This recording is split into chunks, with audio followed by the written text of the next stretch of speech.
ஏற்கனவே நீங்க கேட்ட வார்த்தையாக இருக்கலாம். இயேசு சொன்னது போல நான் போறேன், பரிசுத்தாவின் வருவாரு, வந்து நான் சொன்னதை உங்களுக்கு நினைப்பூட்டுவாரு. நான் சொன்னதை பரிசுத்தாவின் என்ன பண்ணுவாரு? நிறைய பரிசுத்தவான்கள் சொல்லிட்டு போயிருக்காங்க. இப்ப கர்த்தர் திரும்ப அனுப்பி இருக்கிறாரு. ஏப்பா நினைப்பூட்டுப்பா, இந்த 3வது மாசத்துல செய்ய போற அந்த வார்த்தையை நினைப்போட்டு. அல்லேலூயா. ஆவியான அந்த வார்த்தை தெளிவா சொன்னார், நினைப்போட்டு இதை செய்வேன், செய்ய போகிறேன். எரேமியா தீர்க்கதரிசன புஸ்தகம், The book of Jeremiah, 31வது அதிகாரம் 16வது வசனம். நீ அழாதபடிக்கு உன் சத்தத்தை அடக்கி, நீ கண்ணீர் விடாதபடிக்கு உன் கண்களை காத்துக்கொள் என்று கர்த்தர் சொல்லுகிறார். உன் கிரியைக்கு பலன் உண்டென்று கர்த்தர் சொல்லுகிறார். அவர்கள் சத்ருவின் தேசத்திலிருந்து திரும்பி வருவார்கள். ஒரு நிமிடம் கண்களை மூடி சின்ன ஜெபம். இந்த வசனத்து மேல கையை வச்சு, ஆண்டவரே நீங்க கொடுத்த அந்த வார்த்தை என்னோடு பேசட்டும். எல்லாரும் சொல்லுங்க, எல்லாரும் சொல்லுங்க, ஆண்டவரே ஒரு மனுஷ சத்தத்தை கேட்க நாங்க வரல, மனுஷ மூலம் ஏதாவது பெறலாம் என்ற எண்ணத்தோடு நாங்க வரல. ஆண்டவரே ஏசப்பா, நீங்க பேசுவீங்க நம்பிக்கையோடு வந்திருக்கிறோம். எங்களோடு பேசுங்க ஆண்டவரே. மாம்சிகமான வார்த்தையோ மனுஷிக வார்த்தையோ எதுவும் வெளிப்படக்கூடாது.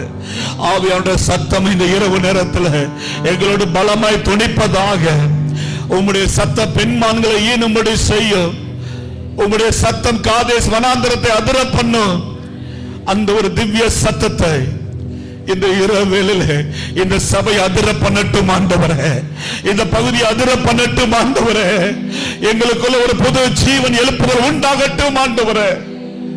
வார்த்தையின் வெளிச்சத்தை எங்களுக்கு போதிப்பீராக.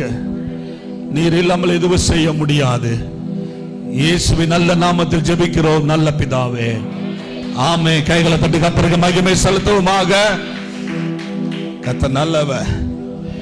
நீ அழாதபடிக்கு உன் சத்தத்தை அடக்கு, நீ கண்ணீர் விடாதபடிக்கு உன் கண்களை காத்துக்கொள் என்று கர்த்தர் சொல்லுகிறார். உன் கிரியைக்கு பலன் உண்டு என்று கர்த்தர் சொல்லுகிறார்.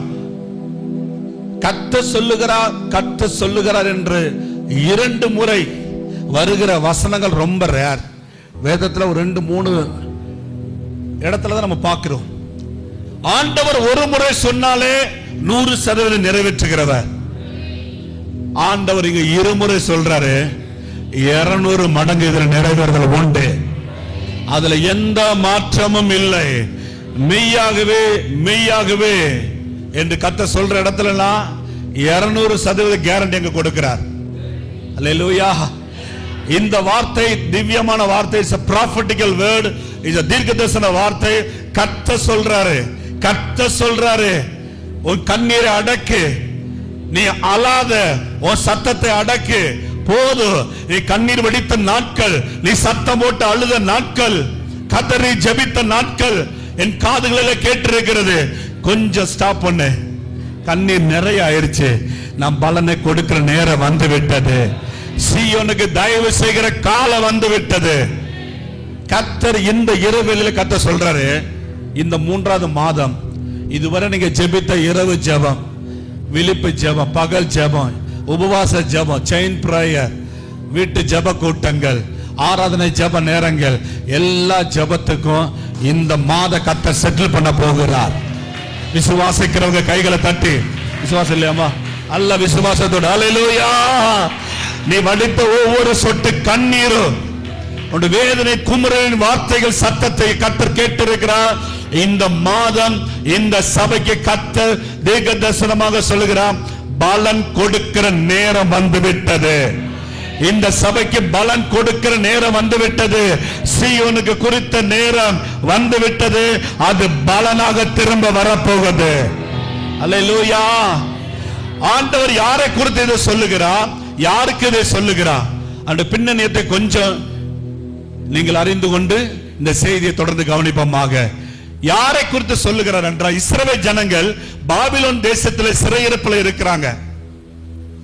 பாபிலோன் தேசத்தில் 70 வருஷம் சிறையிருப்பில் இருக்கிறாங்க. முதல் சிறையிருப்பு கிமு 605, இரண்டாவது பெரிய சிறையிருப்பு கிமு 586. முழுமையாக எருசலேம் ஜனங்கள் எல்லாம் பாபிலோன் ராஜாவுக்கு, அந்த நேபுகாத்நேச்சாருக்கு முற்றிலும் சிறைப்பட்டு போய் சிறையிருப்பில் 70 வருஷம் அவர்கள் அழுது கொண்டிருந்த நாட்களாக காணப்படுகிறது. 70 வருஷம் சிறையிருப்புக்குள்ள ஒரு பிரச்சனைக்காக அழுகிறாங்க.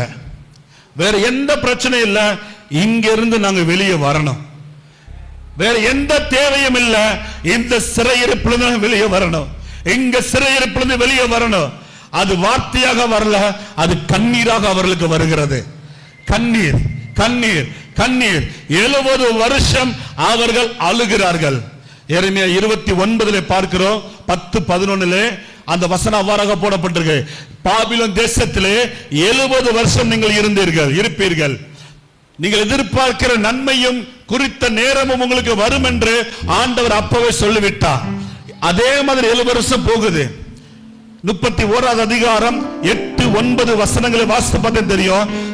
உங்க கண்ணீரை நான் கேட்டிருக்கிறேன், உங்கள் சத்தத்தை நான் கேட்டிருக்கிறேன், திரும்பவும் நீங்கள் வெளியே வரப்போறீங்க சொல்லி கர்த்தர் தீர்க்க தரிசனமாக சொல்லுகிறார். கவனிங்க, நெருக்கத்தின் நேரத்திலே அவர்களுக்கு ஜெப வார்த்தைகளே இல்லை. சிறையிருப்புகளை இருந்துகிட்டு அவங்க ஜெபிக்கல, அவங்க அழுகிறாங்க. எப்படி பாச தெரியும்?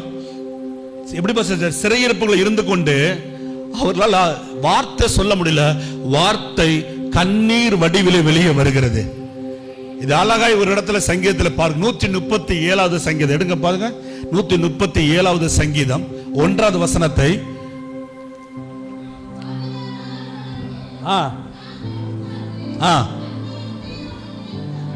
அங்கே சீயோனை நினைத்து அழுதோம் அழுதோம் அழுதோம், ஜெபித்தோம் என்று அல்ல, அழுதோம். We are crying, நாங்கள் அழுகிறோம்.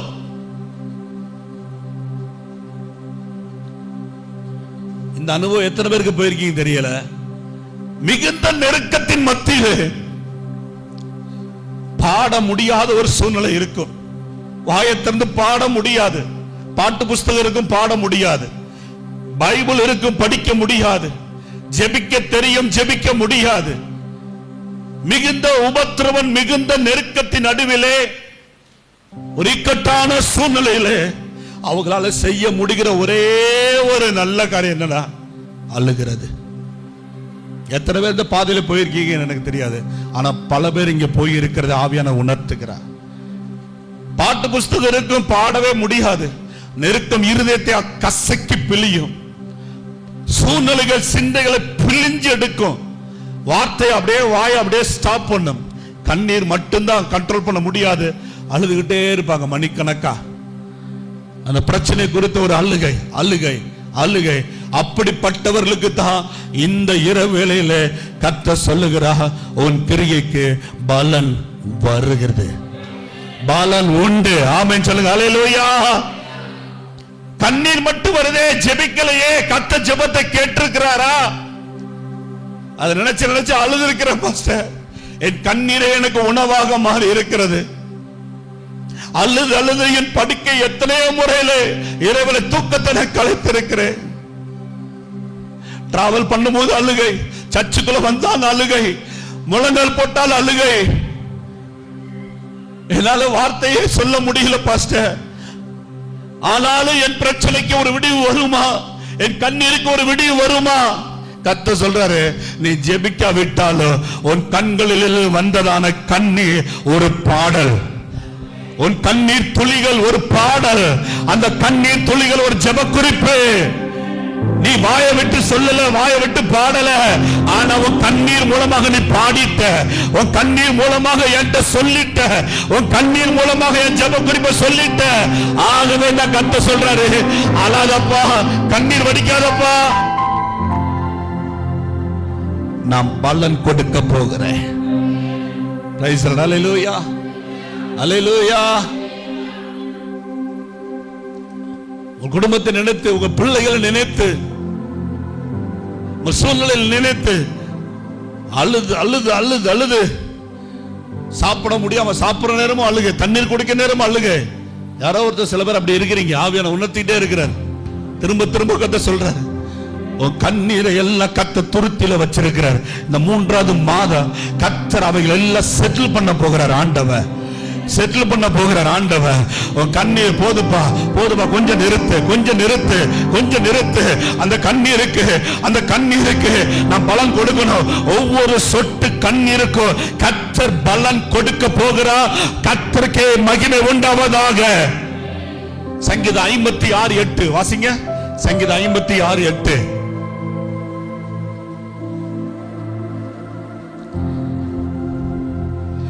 சீக்கிரம் எடுத்து வாசி. என் அலைச்சல்களை தேவரீர் எண்ணி இருக்கிறீர்,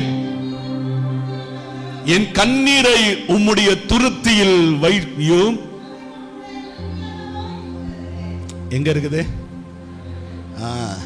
எதுக்கு பைபிள் வாசி சொல்றோம்? நாங்களே சொல்லியிருக்கலாம். அப்படியா பெரட்டணும். பைபிள் நல்லா பெரட்டுங்க. பெரட்ட தான் இறுதி அப்படியே பெறலும். ஆமென் சொல்லுங்க. கல்லு பெரண்டத்தான் அற்புதம் நடக்கும். ஆமென் சொல்லுங்க. கல்லு பெறலணும், வசனம் பெறலணும், பக்கம் பக்கமா பெரட்டுங்க. அப்பதான் விசுவாசம் பெருக ஆரம்பிக்கும். கர்த்தர் சொல்றாரு, உன் அலைச்சல்களை நான் எண்ணி இருக்கிறேன், உன் கண்ணீரை என்னுடைய பையில வச்சிருக்கிறேன், அவைகளில் நான் கணக்கு பண்ணி நான் கொடுக்க போகிறேன். நிச்சயம் செய்ய போகிறேன். நிச்சயம் அடுத்த மாசம் இரவு ஜெபத்தில் நீங்க வரும் பொழுது நிறைய சாட்சிகள் இங்க கொண்டு வந்து நிறுத்த போறீங்க. நிறைய அற்புதம் நிச்சயம் நடக்க போகுது. இது என்னுடைய வார்த்தையா இருந்தால் நடக்காது. இது கர்த்தருடைய வார்த்தை. ஆகவே நான் சொல்றேன், 200% அப்படியே நடக்க போகுது. உங்கள் கண்ணீருக்கு உங்கள் குடும்பத்தில் ஒரு பலனை கர்த்தர் கொடுக்க போகிறார். நீங்கள் வடித்த கண்ணீருக்கு உங்கள் பிள்ளைகள் வாழ்க்கையில கர்த்தர் பலனை கொடுக்க போகிறார். நீங்கள் வடித்த கண்ணீருக்கு உங்கள் கணவர் வாழ்க்கையில் ஒரு பலனை கர்த்தர் கொடுக்க போகிறார். நீங்கள் வடித்த கண்ணீருக்கு இந்த ஊழியத்தில் ஒரு பலனை கர்த்தர் கொடுக்க போகிறார். கைகளை தட்டி கர்த்தருக்கு மகிமை செலுத்துவோமாக.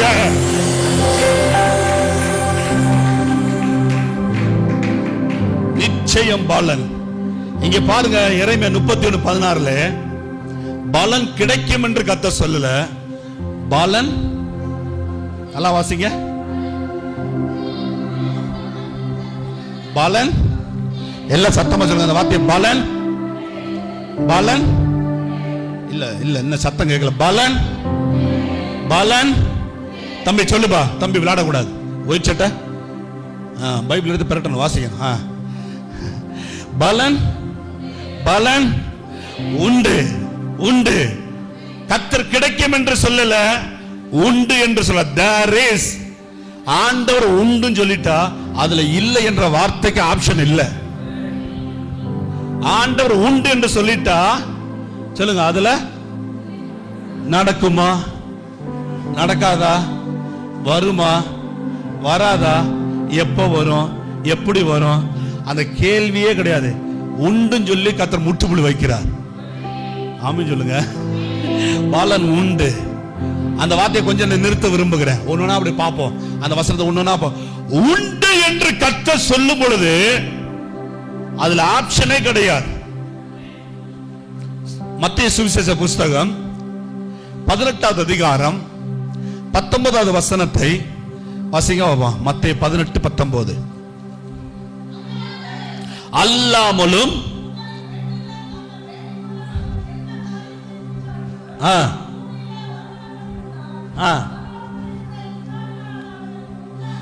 அது கொஞ்சம் மெதுவா வாசிங்க. ரைட். சதாப்தி எக்ஸ்பிரஸ் போற மாதிரி போகுது. பூலோகத்திலே நீங்கள் எதை குறித்து ஒருமனப்பட்டு இருக்கிறீர்களோ பரலோகத்தில் இருக்கிற என் பிதாவினால் அது அவர்களுக்கு எல்லாம் வாய்த்து வச்சு பேசுங்க. உண்டாகும். சொல்லுங்க, உண்டாகும். பிரிச்சா என்ன வரும்? உண்டு பிளஸ் ஆகும். அந்த இடத்துல ஆண்டவர் உண்டுன்னு சொல்றார். ஆண்டவர் ஜெபத்திற்கு பதில் வருமா வராத சந்தேகமே வேண்டாம். ஒருமனப்பட்டு உட்கார்ந்து இருக்கிற இடத்துல நிச்சயம் பலன் உண்டு. நிச்சயம் பலன் உண்டு, நிச்சயம் பலன் உண்டு. அதுல ஒரு சந்தேகம் பட வேண்டாம். கர்த்தர் உண்டு என்று சொல்லும் பொழுது பிசாசு பக்கத்துல வந்து சொல்லுவான், இல்ல இல்ல இல்ல இல்ல, உனக்கெல்லாம் அது இல்ல, உனக்கெல்லாம் அது இல்ல. எப்பெல்லாம் பிசாசு உண்டு என்று வேதத்துல பார்க்க சில காரியம் பார்க்க போகிறோம். எப்பெல்லாம் தேவன் வந்து உண்டு என்று சொல்றாரோ அதுக்கு ஆப்போசிட்டா பேசுறதா பிசாசுடைய தந்திரம். அவன் இல்லைன்னு சொல்லுவான். சொல்லுங்க சொல்லுங்க கொஞ்சம். எனக்கு என்னுடைய பிரசங்க ஸ்டைல் அப்படின்னா, நான் பேசணும், நீங்க பேசணும். எனக்கு அதுதான் ரொம்ப பிடிக்கும், நீங்க பேசணும். God always speaks positive, devil always speaks negative. பிசாசு எப்பவுமே எதிராக பேசுவான், தேவன் எப்பொழுதுமே நேர்மறையாக பேசுவார். அல்லேலூயா. ரொம்ப முக்கியம். தேவன் உண்டு என்று சொல்லும் பொழுது பிசாசு இல்லை என்று சொல்லி நம்மளை டைவர்ட் பண்ண பார்ப்பான். இப்ப கூட இந்த வசனம் சொல்லிக்கிட்டு இருக்கும் கூட நிறைய பேருடைய இருதயத்துல பிசாசு சொல்லுவான், உனக்கெல்லாம் நடந்துருமாக்கும், எத்தனை வருஷம் அழுதுருப்ப, எத்தனை வருஷம் ஜெபிச்சிருப்ப, எத்தனை வருஷம் ஆச்சு அந்த பிரச்சனை இருந்து, அப்படிலாம் நடந்துருமாக்கும் இந்த மாசம்.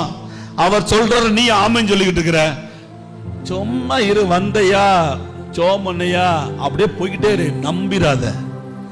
அதெல்லாம் அவங்களுக்கு நடக்கும். அதெல்லாம் யாருக்கு நடக்கும்? அவங்களுக்கு நடக்கும். உனக்கெல்லாம் நடந்துராது, உன் குடும்பத்துக்கெல்லாம் வந்துராது. நீ இப்படித்தான் இருக்கணும். பிசாசு பேசுவான். பிசாசு எப்படி பேசுவான்? எதிர்மறை. எப்படி பேசுவான் கேட்டேன். அவன் பேசுற விதம் எப்படி பேசுவான்? மாம்சீகத்துல. சொல்லுங்க, மாம்சீகத்துல, மாம்சீகத்துல, மனுஷ ரூபத்துல, மாம்சீகத்துல. அப்படியே மாம்சம் சொல்லும், ஆவி சொல்லும் உண்டுன்னு சொல்றாரு. ஆவியான உள்ள சொல்ல உண்டு, உனக்குத்தான், உனக்குத்தான் இந்த வசனம். இந்த இரவு நேரத்தில் உனக்குத்தான், ஸ்பெசிபிக்கா உனக்கு சொல்லதான் தாசனை கொண்டு வந்திருக்கிற. ஆவியான இருதயத்துல சொல்லுவாரு, ஆனா வெளியே இருக்கிற மாம்சம் சொல்லும், வெளியே இருக்கிற புத்தி சொல்லும், இல்ல இல்ல உனக்கு நடக்காது, நம்பிராத. ஆவி மாம்சத்துக்கு விரோதமாக, மாம்சம் ஆவிக்கு விரோதமாக ஒன்றுக்கொன்று எப்பொழுது என்ன செய்யுமா? எதிர்த்து நின்று போராடும். தயவு செய்து இந்த யுத்தத்துல, இந்த இரவு நேரத்துல ஆவி ஜெயிப்பதாக, மாம்சத்தின் கிரியைகளை முற்றிலும் அழிக்க ஆவியானவர் உதவி செய்வாராக. கொஞ்சம் விசுவாசிச்சு இந்த செய்தியை வாலிப பிள்ளைகளை கேட்கணும். இன்னைக்கு சில பேர் வாழ்க்கையை கர்த்தர் நல்ல ஒரு டர்னிங் பாயிண்ட் கர்த்தர் இந்த இரவு நேரத்தில் தரப்போகிறார். ஒரு நல்ல பிரேக் த்ரூ, உங்க வாழ்க்கையில கட்டுகளை உடைக்கிற ஒரு பிரேக் த்ரூவாக கர்த்தர் இந்த இரவு நேரத்தில் கர்த்தர் தரப்போகிறார். கர்த்தர் உண்டு என்று சொல்றார். ஆபிரகாம் வாழ்க்கையில குழந்தை இல்லை. ஒரு நாளில் ஆண்டவர் தரிசனமாகி, ஆபிரகாமே நீ எனக்கு முன்பதாக நடந்து கொண்ட உத்தமனா இரு, நான் சர்வ வல்லமையுள்ள தேவன் என்று சொல்லி ஆதியாகமம் 17:1 ஆண்டவர் சொல்லுகிறார். நீ ஜாதிகளுக்கு தகப்பனாக மாற போகிறாய். இனி உன் பெயர் என்ன இல்லை? ஆபிரகாம் இல்லாமல் ஆபிரகாம் என்று உனக்கு பெயர் சூட்டுகிறேன். இனி உன்னுடைய மனைவியை சாரா என்று அழைக்காமல் சாராள் என்று அழைப்பாயாக என்று சொன்ன உடனே ஆண்டவர் சொல்ல, குழந்தை உண்டு என்று சொல்லி பேரை மாத்துறாரு. மாத்தின உடனே ஆபிரகாம் 2 கையை தூக்கி அந்நிய பாஷையில பேசி கையை தட்டி, ஆண்டவரே ஆமென் ஆமென் ஆமென் ஆமென் ஆமென் விசுவாசித்தானா? விசுவாசிகளின் தகப்பன், விசுவாசிகளுக்கெல்லாம் தகப்பன், விசுவாசத்தை சொல்லிக் கொடுத்தவர், பிள்ளைகளுக்கு விசுவாசத்தை நடத்தினவர். அவருடைய ஆரம்ப காலத்தில் இந்த தடுமாற்றத்தை நான் சொல்ல விரும்புகிறேன். ஆதியாகமம் 17:17 வாசிங்க. அப்பொழுது ஆபிரகாம் தேவனுடைய வார்த்தை உண்டு என்று வந்தவுடனே ஆபிரகாம் முகம் குப்புற விழுந்து என்ன செஞ்சாரா? மாம்சம் சொல்லுது, ஏப்பா உனக்கு எத்தனை வயசு? சொல்லுங்க சொல்லுங்க, எத்தனை வயசு? 90. 90? 100. Very good. எனக்கு 90 கேட்ட மாதிரி. உனக்கு 99 வயசு, அவளுக்கு 89 வயசு. இப்படிப்பட்ட கிழடு கட்டைகளுக்கு குழந்தை கிடைக்கிற அவர் தான் சொல்றாரு. அதை போய் நீ நம்பிக்கிட்டு இருக்கிற. எவ்வளவு பிசாசுடைய தந்திரத்தை பாருங்க. ஆண்டவர் உண்டு என்று சொல்றாரு, பிசாசு சரீரத்தில் பேசுறான், சிந்தையில பேசுறான், டச் பண்ணு, இதெல்லாம் உனக்கு இல்ல, அதெல்லாம் உனக்கு நடக்காது, அதெல்லாம் உனக்கு வராது சொன்ன உடனே அவருடைய தடுமாற்றம் அங்க வெளிப்படுகிறது. முகம் கொப்புற விழுந்து சொல்லுங்க என்ன செஞ்சாரா? சத்தமா சொல்லுங்க. நகைத்து 100 வயதானவனுக்கு பிள்ளை பிறக்குமோ, 90 வயதானவனுக்கு பிள்ளை உண்டாகுமோ என்று தன் இருதயத்திலே சொல்லிக் கொண்டான். ஆண்டவர்ட்ட சொல்லல, இருதயத்திலே சொல்லிக் கொண்டான். அதெல்லாம் நடக்காது. எங்க ஆவியில பேசுறான், மாம்சீகத்திலிருந்து ஆவியில அவன் கனெக்ட் பண்ணி பேசுறான் பாருங்க. இந்த நேரத்தில் நிறைய பேர் சொல்லுவாங்க, அவராட்டுக்கு பேசிக்கிட்டு இருக்கட்டும், அவராட்டுக்கு கத்திக்கிட்டு இருக்கட்டும், பேசாம நீ தூங்கு, இல்ல உன் சிந்தையை டைவர்ட் பண்ணு, சோர்வுக்கு இடம் கொடு, இந்த அவளை பாரு, இந்த இவனை பாரு, இந்த அதை பாரு, இதை பாரு. மாம்சீகத்திலிருந்து ஆவியில கனெக்ட் பண்ணி பேச சொல்லுவான். அவ்வளவு பெரிய ஆபிரகாம் விசுவாசிகளுக்கு தகப்பன், விசுவாச குடும்பத்தாருக்கு தகப்பன், விசுவாச மார்க்கத்தாருக்கு தகப்பன். அவர் வாழ்க்கையில் இந்த தடுமாற்றம் வந்துச்சுன்னா நம்மளாம் ஏமாத்துறோம், தோத்துறோம். இந்த இரவு நேரத்தில் ஆண்டவர் அந்த தடுமாற்றத்திலிருந்து இங்க இருக்கிற ஒவ்வொருவரை கர்த்தர் பாதுகாத்துக் கொள்வாராக. ஒரு நாள் உங்க வாயில நெகட்டிவ் வேர்ட்ஸ் பேசாதீங்க. கர்த்தர் உண்டு என்று சொல்லிட்டா உண்டு நீங்க பேசுங்க. சொல்லுங்க, உங்க இருதயத்துல கையை வச்சு எல்லாரும் கண்ணை மூடி ஒரு சின்ன ஜெபம். ஏசப்பா, என் கிரியைக்கு பலன் உண்டுன்னு சொல்லிட்டீங்க, நிச்சயம் எனக்கு பலன் வரும், நிச்சயம் எனக்கு பலன் உண்டு, அதுல எந்த சந்தேகமும் நான் படல. இந்த இரவு நிலையில உங்களுடைய வார்த்தையை 200% அதிகமாக விசுவாசிக்கிறேன். எனக்கு பலன் உண்டு, எனக்கு பலன் உண்டு. இயேசுவின் நாமத்தில் அப்படி நடப்பதாக. ஆமென், அல்லேலூயா. பெரிய பெரிய தாசர்கள் இந்த வார்த்தையில நிறையவே தடுமாறி இருக்கிறாங்க. ஆண்டவர் உண்டு என்று சொன்னும் பொழுது, ஆண்டவர் உண்டு என்று காண்பித்த பொழுது பெரிய பெரிய தாசர்கள் தடுமாறி இருக்கிறாங்க. ஆபிரகாம்ல இருந்து 22 சந்ததியாக வந்து கொண்டிருக்கிறது ஒரு சந்ததி. 22வது சந்ததி யாக்கோபின் சந்ததி. எண்ணி பார்த்தீங்கன்னா தெரியும். நம்ம ஆபிரகாம், ஈசாக்கு, யாக்கோபு 3 தாண்டிடுவோம் டக்கு டக்குன்னு. நம்ம அப்படித்தான் எப்பவுமே ப்ராப்பரா பண்றது இல்ல.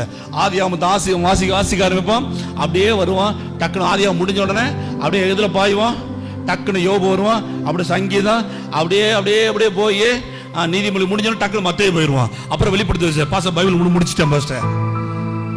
நம்முடைய ஜம்பிங் இப்படி. ஆனா ப்ராப்பரா சொல்றேன், ஆதியாகமத்தில் இருந்து ஆபிரகாம்ல இருந்து யாக்கோபு 22வது சந்ததி. 21 தலைமுறையாக நெகட்டிவ் வேர்ட்ஸே பேசாம, எதிர்மறையான வார்த்தையே பேசாம, விசுவாசத்துல வாழ்ந்து தேவன் சொன்ன காலங்களிலே தன்னுடைய வாழ்க்கையை முடித்து போன பரிசுத்தவங்க இருந்தாங்க. ஆனா 22வது சந்ததியில் வந்த யாக்கோபு வார்த்தையில சிக்கிக் கொண்டார். அவர் பேசுற வார்த்தையின்படியாகவே அவர் வாழ்க்கையில தீமைகள் விளைந்தது. ரொம்ப கவனம், ரொம்ப கவனம். எப்படி வாசிங்க, சின்ன ஒரு உதாரணத்தை சொல்லிட்டு பிரசங்கத்தின் அடுத்த பகுதியினரை கடந்து போக விரும்புகிறேன். ஆதியாகமத்தின் புஸ்தகம் 48வது அதிகாரம் 1வது வசனத்தை வாசிங்க.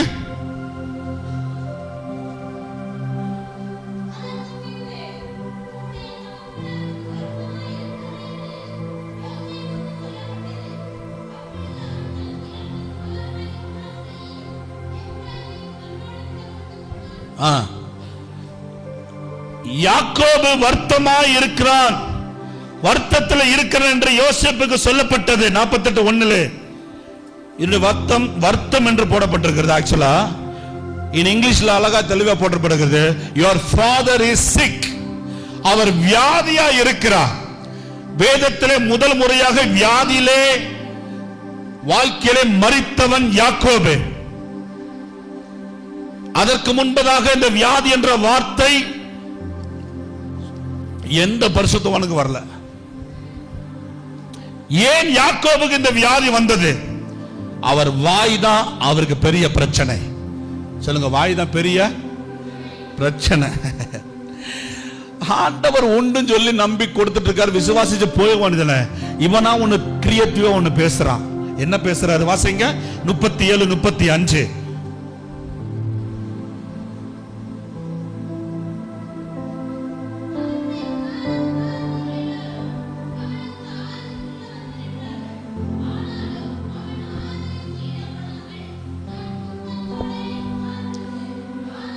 பாருங்க, அவர் சொல்ற வார்த்தை, நான் துக்கத்தோட என் குமாரனிடத்தில் பாதாளத்தில் இறங்குவேன் என்றான். ஆண்டவர் சொல்லல நீ துக்கத்தோட பாதாளத்தில் இறங்க போகிற யாக்கோபே, அப்படி சொல்லு, அப்படி சொல்லல. அவன் இவ்வளவு தேவனுடைய செயலை பார்த்திருந்தும் அவனுக்குள்ள விசுவாசம் வரல. எதிர்மறையான வார்த்தைகள். நான் துக்கத்தோட, அப்படின்னா என்ன?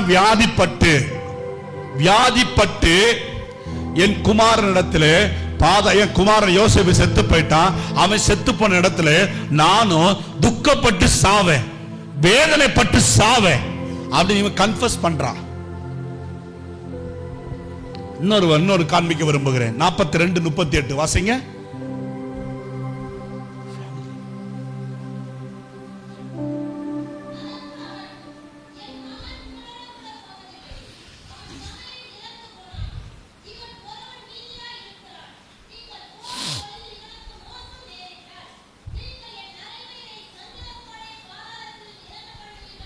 சஞ்சலத்தோட பாதாளத்தில் நான் இறங்க போகிறேன், சஞ்சலத்தோட நான் சாவேன், துக்கத்தோட சாவேன். உண்மையான அர்த்தம் வியாதிப்பட்டு நான் சாவேன். அதோட மூல பாஷை தான் போட்டிருக்கு. இப்படித்தான் என்னுடைய மரணம் இருக்கும். அதற்கு முன்பதாக வரைக்கும் 21 தலைமுறை வியாதிப்பட்டு சாகல. முதிர் வயதிலே, நல்ல முதிர் வயதிலே அவங்க பலவீனப்பட்டு அப்படியே சாகுறாங்க. ஆனா இவன் ஒருத்தன் தான் சஞ்சலப்பட்டு வியாதிப்பட்டு துயரப்பட்டு வேதனையோடு யாக்கோபின் மரண வாழ்க்கை முடிகிறது. மரணத்தோடு அவன் வாழ்க்கை முடிகிறது. ஒரு கிறிஸ்தவன் வாழ்க்கையிலே வார்த்தை ரொம்ப முக்கியம்.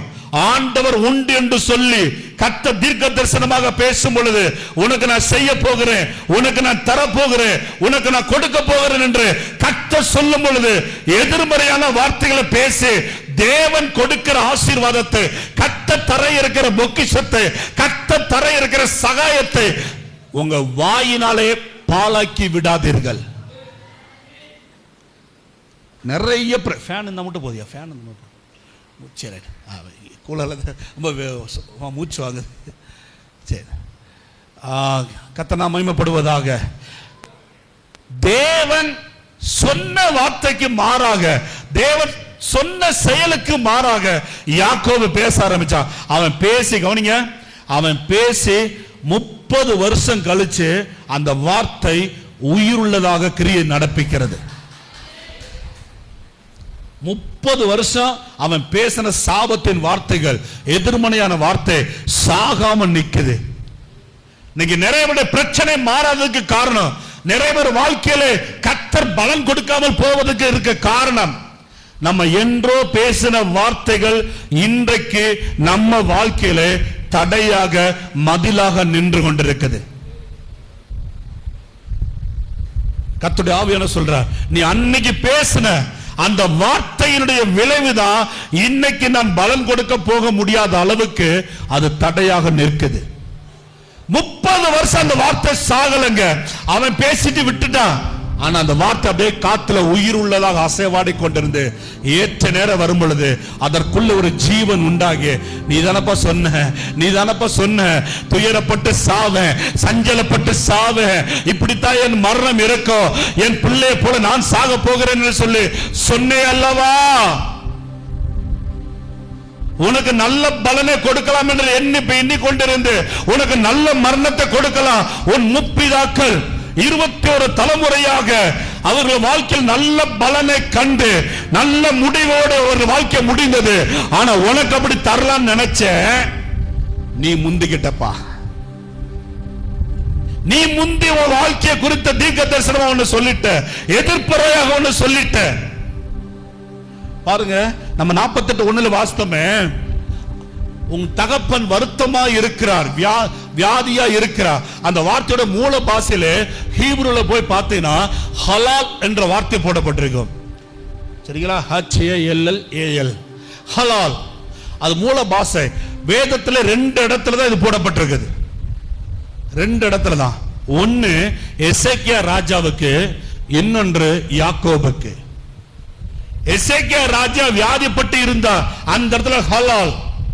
எசேக்கியாவுக்கு என்ன வியாதி இருந்துச்சு சொல்லுங்க? என்ன வியாதிங்க? ராஜபலகு. அப்படின்னா என்னது அர்த்தம்? கேன்சர். என்னது? சத்தமா சொல்லுங்க. அம்மா சொல்லுங்க பின்னாடி. என்ன வியாதி? யாருக்கு? எசேக்கியாவுக்கு. அந்த இடத்துல ஹலால். அதே வேளை இந்த இடத்துல தான் ஆவியான யூஸ் பண்ணிக்கிறார். அப்ப இவருக்கு என்ன பிரச்சனை இருந்திருக்குது? வேத பண்டிதர்கள் சொல்றாங்க, யாக்கோபும் கேன்சர் வியாதிக்குள்ளதான் மரிச்சிருக்கலாம் மோஸ்ட்லி. ஆனா எழுதப்படல. ஆனா அந்த வார்த்தை உபயோகப்பட்டதுல 2 மேட்ச் பண்றாங்க. ரொம்ப கொடூரமான ஒரு மரணம். ஆபிரகாமுக்கு அப்படி அல்ல, ஈசாக்குக்கு அப்படி அல்ல, யோசேப்புக்கு அப்படி அல்ல, மோசேக்கு அப்படி அல்ல. கவனிங்க, அந்த பரிசுத்தவான்கள் இவருக்கு. ஏனென்றால் இவர் வாயினாலே சொன்ன வார்த்தை தேவன் நல்ல பலனை கொடுக்க தீர்மானித்த பொழுது நல்ல வாழ்க்கையின் முடிவு. ஆனா இவங்க சொல்ற எதிர்ப்பறையான வார்த்தை தான் இவங்க வாழ்க்கையில பலனையே மாத்திருச்சு. இன்னைக்கு நல்ல ஒரு செய்தியை கொடுக்குற. ஆரம்பத்துல இந்த செய்திக்குள்ளே போகல, இப்பதான் ஆரம்ப ஸ்டேஜ்ல இருக்கிறோம். கவனிங்கம்மா, தேவன் நல்ல ஆசீர்வாதத்தை ரெடி பண்ணி வச்சிருக்கிறார். இந்த 3வது மாதம் ஒரு நல்ல ஒரு பிரைட்டான பலனை கத்த, ஒரு நல்ல எதிர்காலத்துக்குரிய பலனை இந்த மாசம் ரெடி பண்ணி வச்சிருக்கிறாரு. தயவு செய்து உங்க வாயில எதிர்மறையாக பேசி, உங்க சிந்தையில எதிர்மறையாக சிந்தித்து, உங்க இருதயத்துக்குள்ள கொண்டு போய் அதை செட்டில் பண்ணிடாதீங்க. தயவு செய்து தேவன் உண்டு என்று சொன்னால் உங்க சிந்தையில உண்டு என்று விசுவாசிங்கள், உங்க வாயில உண்டு என்று அறிக்கை பண்ணுங்க, உங்க மாம்சீகத்தில் பேசுங்க. உனக்கு கண்டிப்பா தருவாரு. மாம்சீகமே நான் சொல்றத கேளு என்று சொல்லி உன் மாம்சத்தை அடக்கி கீழ்ப்படுத்தி விசுவாசத்திலே வல்லவர்களாக மாற ஆரம்பிங்கள்.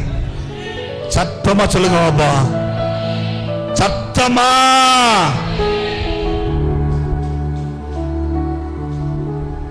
விசுவாசம், கிரியை, பலன் உண்டு. அவனிங்க உண்டு என்று சொல்லிட்டார். இப்ப ஆண்டவர் சொல்ல கிரியைக்கு பலன் உண்டு. என்னதுக்கு? வெறுமனையான ஜெபத்திற்கு கர்த்தர் பலன் தருவார் என்று வெறும் நான் ஜெபம் பண்ணா மட்டும் போதும் பாஸ்டர், அதுக்கு பலன் வந்துரும் என்று சொல்றவங்க உங்க வலது கையை உயர்த்துங்க பார்ப்போம். நான் ஜெபம் பண்ணா மட்டும் போதும் எனக்கு பலன் வந்துரும் அப்படி சொல்றவங்க மாதிரி கையை உயர்த்துங்க. உயர்த்துறதையும் கீழே போயிடுச்சே. 1 2 3 ரைட். ஜெபம் பண்றேன், ஜெபம் பண்ணி விசுவாசிச்சதான் பலன் வரும் என்று சொல்றவங்க கையை உயர்த்துங்க பாப்போம்.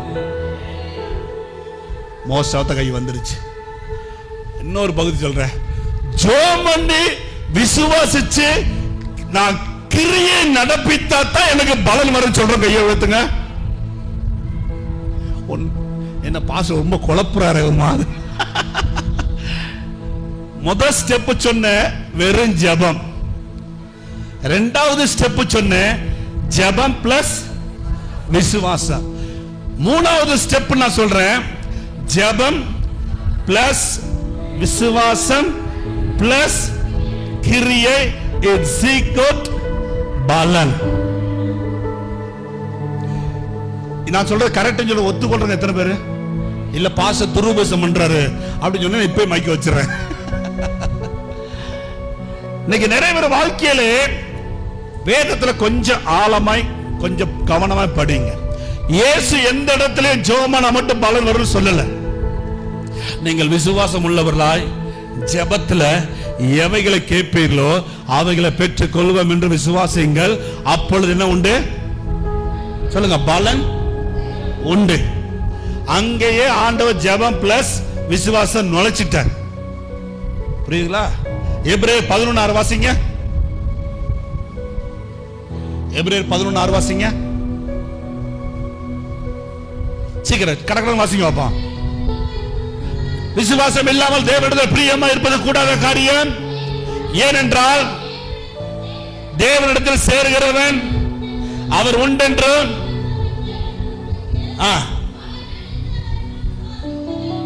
பலன் அளிக்கிறவன் விசுவாசிக்க வேண்டும். போதும். ஜெபம் பிளஸ் விசுவாசம். பாஸ்டர் கிரியை அங்க ஒண்ணுமே இல்லையா பாஸ்டர்? யாக்கோபு 1:6 போட்டிருக்குது, கிரியை இல்லாத விசுவாசம் செத்தது. இந்த மூணை நான் மேட்ச் பண்றேன். ஜெபம், என் நாமத்தினால கேட்கும் பொழுது பெற்றுக்கொள்வீர்கள். அடுத்து விசுவாசிங்கள் பெற்றுக்கொள்வீர்கள். இங்க சொல்றாரு கிரியை இருந்தா தான் விசுவாசம் உயிரோடு இருக்கும். இந்த மூணை மேட்ச் பண்ணி பார்க்கும் பொழுது நிச்சயம் அதுதான் பூரணமான ஆவிக்குரிய விசுவாசியின் அடையாளம். பலன் பெறுவதற்கு கர்த்தர் வைத்திருக்கிற சூத்திரம் அது. எதையோ ஒண்ணு பிடிச்சுக்கிட்டு ஜெபம் பண்றாங்க, ஜெபம் பண்றாங்க, ஜெபம் பண்றாங்க, ஜெபம் பண்றாங்க, இன்னும் பலன் வரல. ஜெபம் பண்றாங்க, விசுவாசிக்கிறாங்க, ஜெபம் பண்றாங்க, விசுவாசிக்கிறாங்க, இன்னும் பலன் வரல. ஒரே கன்ஃபியூஸா இருக்கு பாஸ்டர். எவ்வளவு நாள் காத்திருப்பது? எத்தனை இரவு காத்திருப்பது? எத்தனை நாட்கள் உபவாசிப்பது? என்ன மிஸ்டேக்னே தெரியலையே. ஆண்டவர் சொல்றாரு, இன்னும் அந்த விசுவாசிக்கிறதுக்கு ஏதுவான கிரியை, நீ விசுவாசித்ததுக்கு ஏதுவான கிரியை, நீ ஜெபிச்சதுக்கு ஏதுவான கிரியை, நீ நம்பினதுக்கு ஏதுவான கிரியை உன் வார்த்தையில நீ சொல்லவில்லை. ஆகவே தான் என்னாலே பலன் கொடுக்க முடியவில்லை. நீங்க அமைதியா இருக்கிறத பார்த்தா இன்னும் பிரசங்கம் புரியவில்லை என்று எனக்கு புரிகிறது.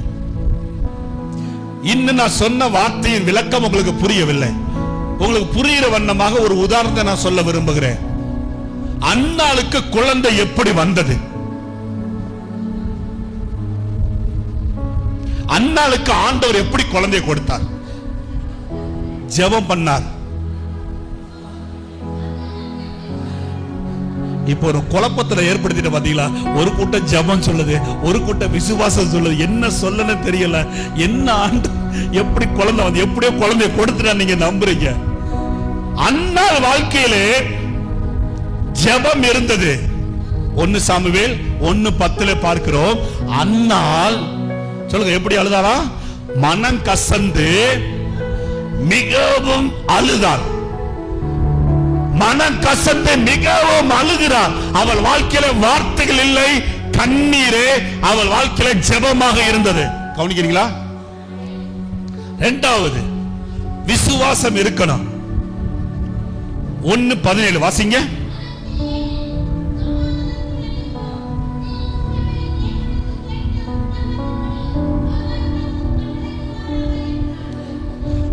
சமாதானத்தோட போ போ.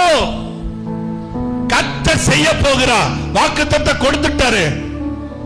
நீ கேட்டபடியாகவே உனக்கு வரும். போ, சமாதானத்தோட என்ன செய்ய போ. அடுத்த வசனம் வாசிங்க.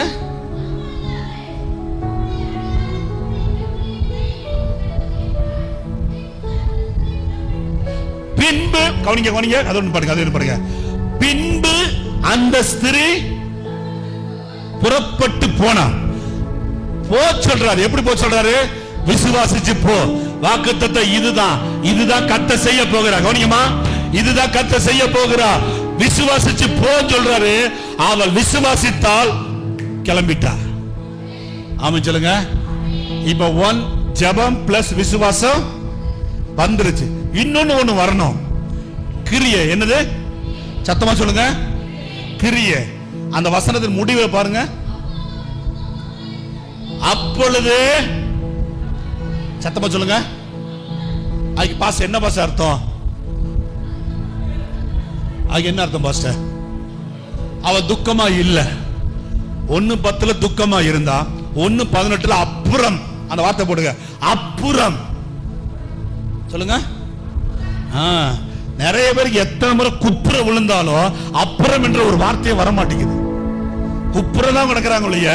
அப்புறம் ஒண்ணு இருக்குது. அப்புறம் அவள் துக்கமுகமா இருக்கவில்லை. அவள் விசுவாசிச்சு பேச ஆரம்பிச்சிட்டா. கர்த்தர் சொன்னதை செய்ய போகிறா. கர்த்தர் சொன்னதை நடப்பித்து காண்பிக்க போகிறா. கர்த்தர் உண்டு என்று சொல்லிவிட்டால் நிச்சயம் எனக்கு தரப்போகிறா. கர்த்தர் தம்முடைய தாசனை மூலமாக அவர் சொன்ன வார்த்தையை நிச்சயம் என் வாழ்க்கையில் நிறைவேற போகுது சொல்லி அவ பேச ஆரம்பிச்சிட்டா. ஆமென் சொல்லுங்க. அதுவரை அந்த விசுவாச வார்த்தையை பேச முடியல. அதுவரை துக்கத்தோடு இருந்தால் அழுதா, துக்கத்தோடு இருந்தால் அழுதா. ஆனா தேவனுடைய வார்த்தை விசுவாசத்துக்கு அப்புறமாக அவள் துக்கமா இல்லை. வசனம் தெளிவா போட்டிருக்குது. ஆண்டவர் அதற்கு அந்த வசனத்தை அடுத்த பகுதியில கர்த்தர் அன்னாளை நினைத்து அருளினா. இந்த நேரத்தில் நான் இருந்த 2 கையை தட்டி ஐயா மாதிரி நல்ல கையை தட்டு. நிறைய பிரச்சனைகள் நானே ஆரம்பத்தில் கேட்டிருக்கிறேன். ஜெபம் பண்ணுங்க, ஜெபம் பண்ணுங்க, அற்புதம் நடக்கும். ஜெபம் பண்ணுங்க, அற்புதம் நடக்கும். ரைட்டு, அதுக்கு தப்புன்னு நான் சொல்லல. வசனத்தின் வெளிச்சம் கரெக்டா நம்ம மூவ் பண்ணோம்னா, கரெக்டா அதுபடி காய் நகர்த்தணும்னா ஈஸியா அற்புதங்கள் நம்முடைய வாழ்க்கையில இயல்பா நடக்க ஆரம்பிச்சு. ஆமென் சொல்லுங்க. அற்புதத்துக்காக, ஆசீர்வாதத்துக்காக ரொம்ப போராட தேவையில்லை.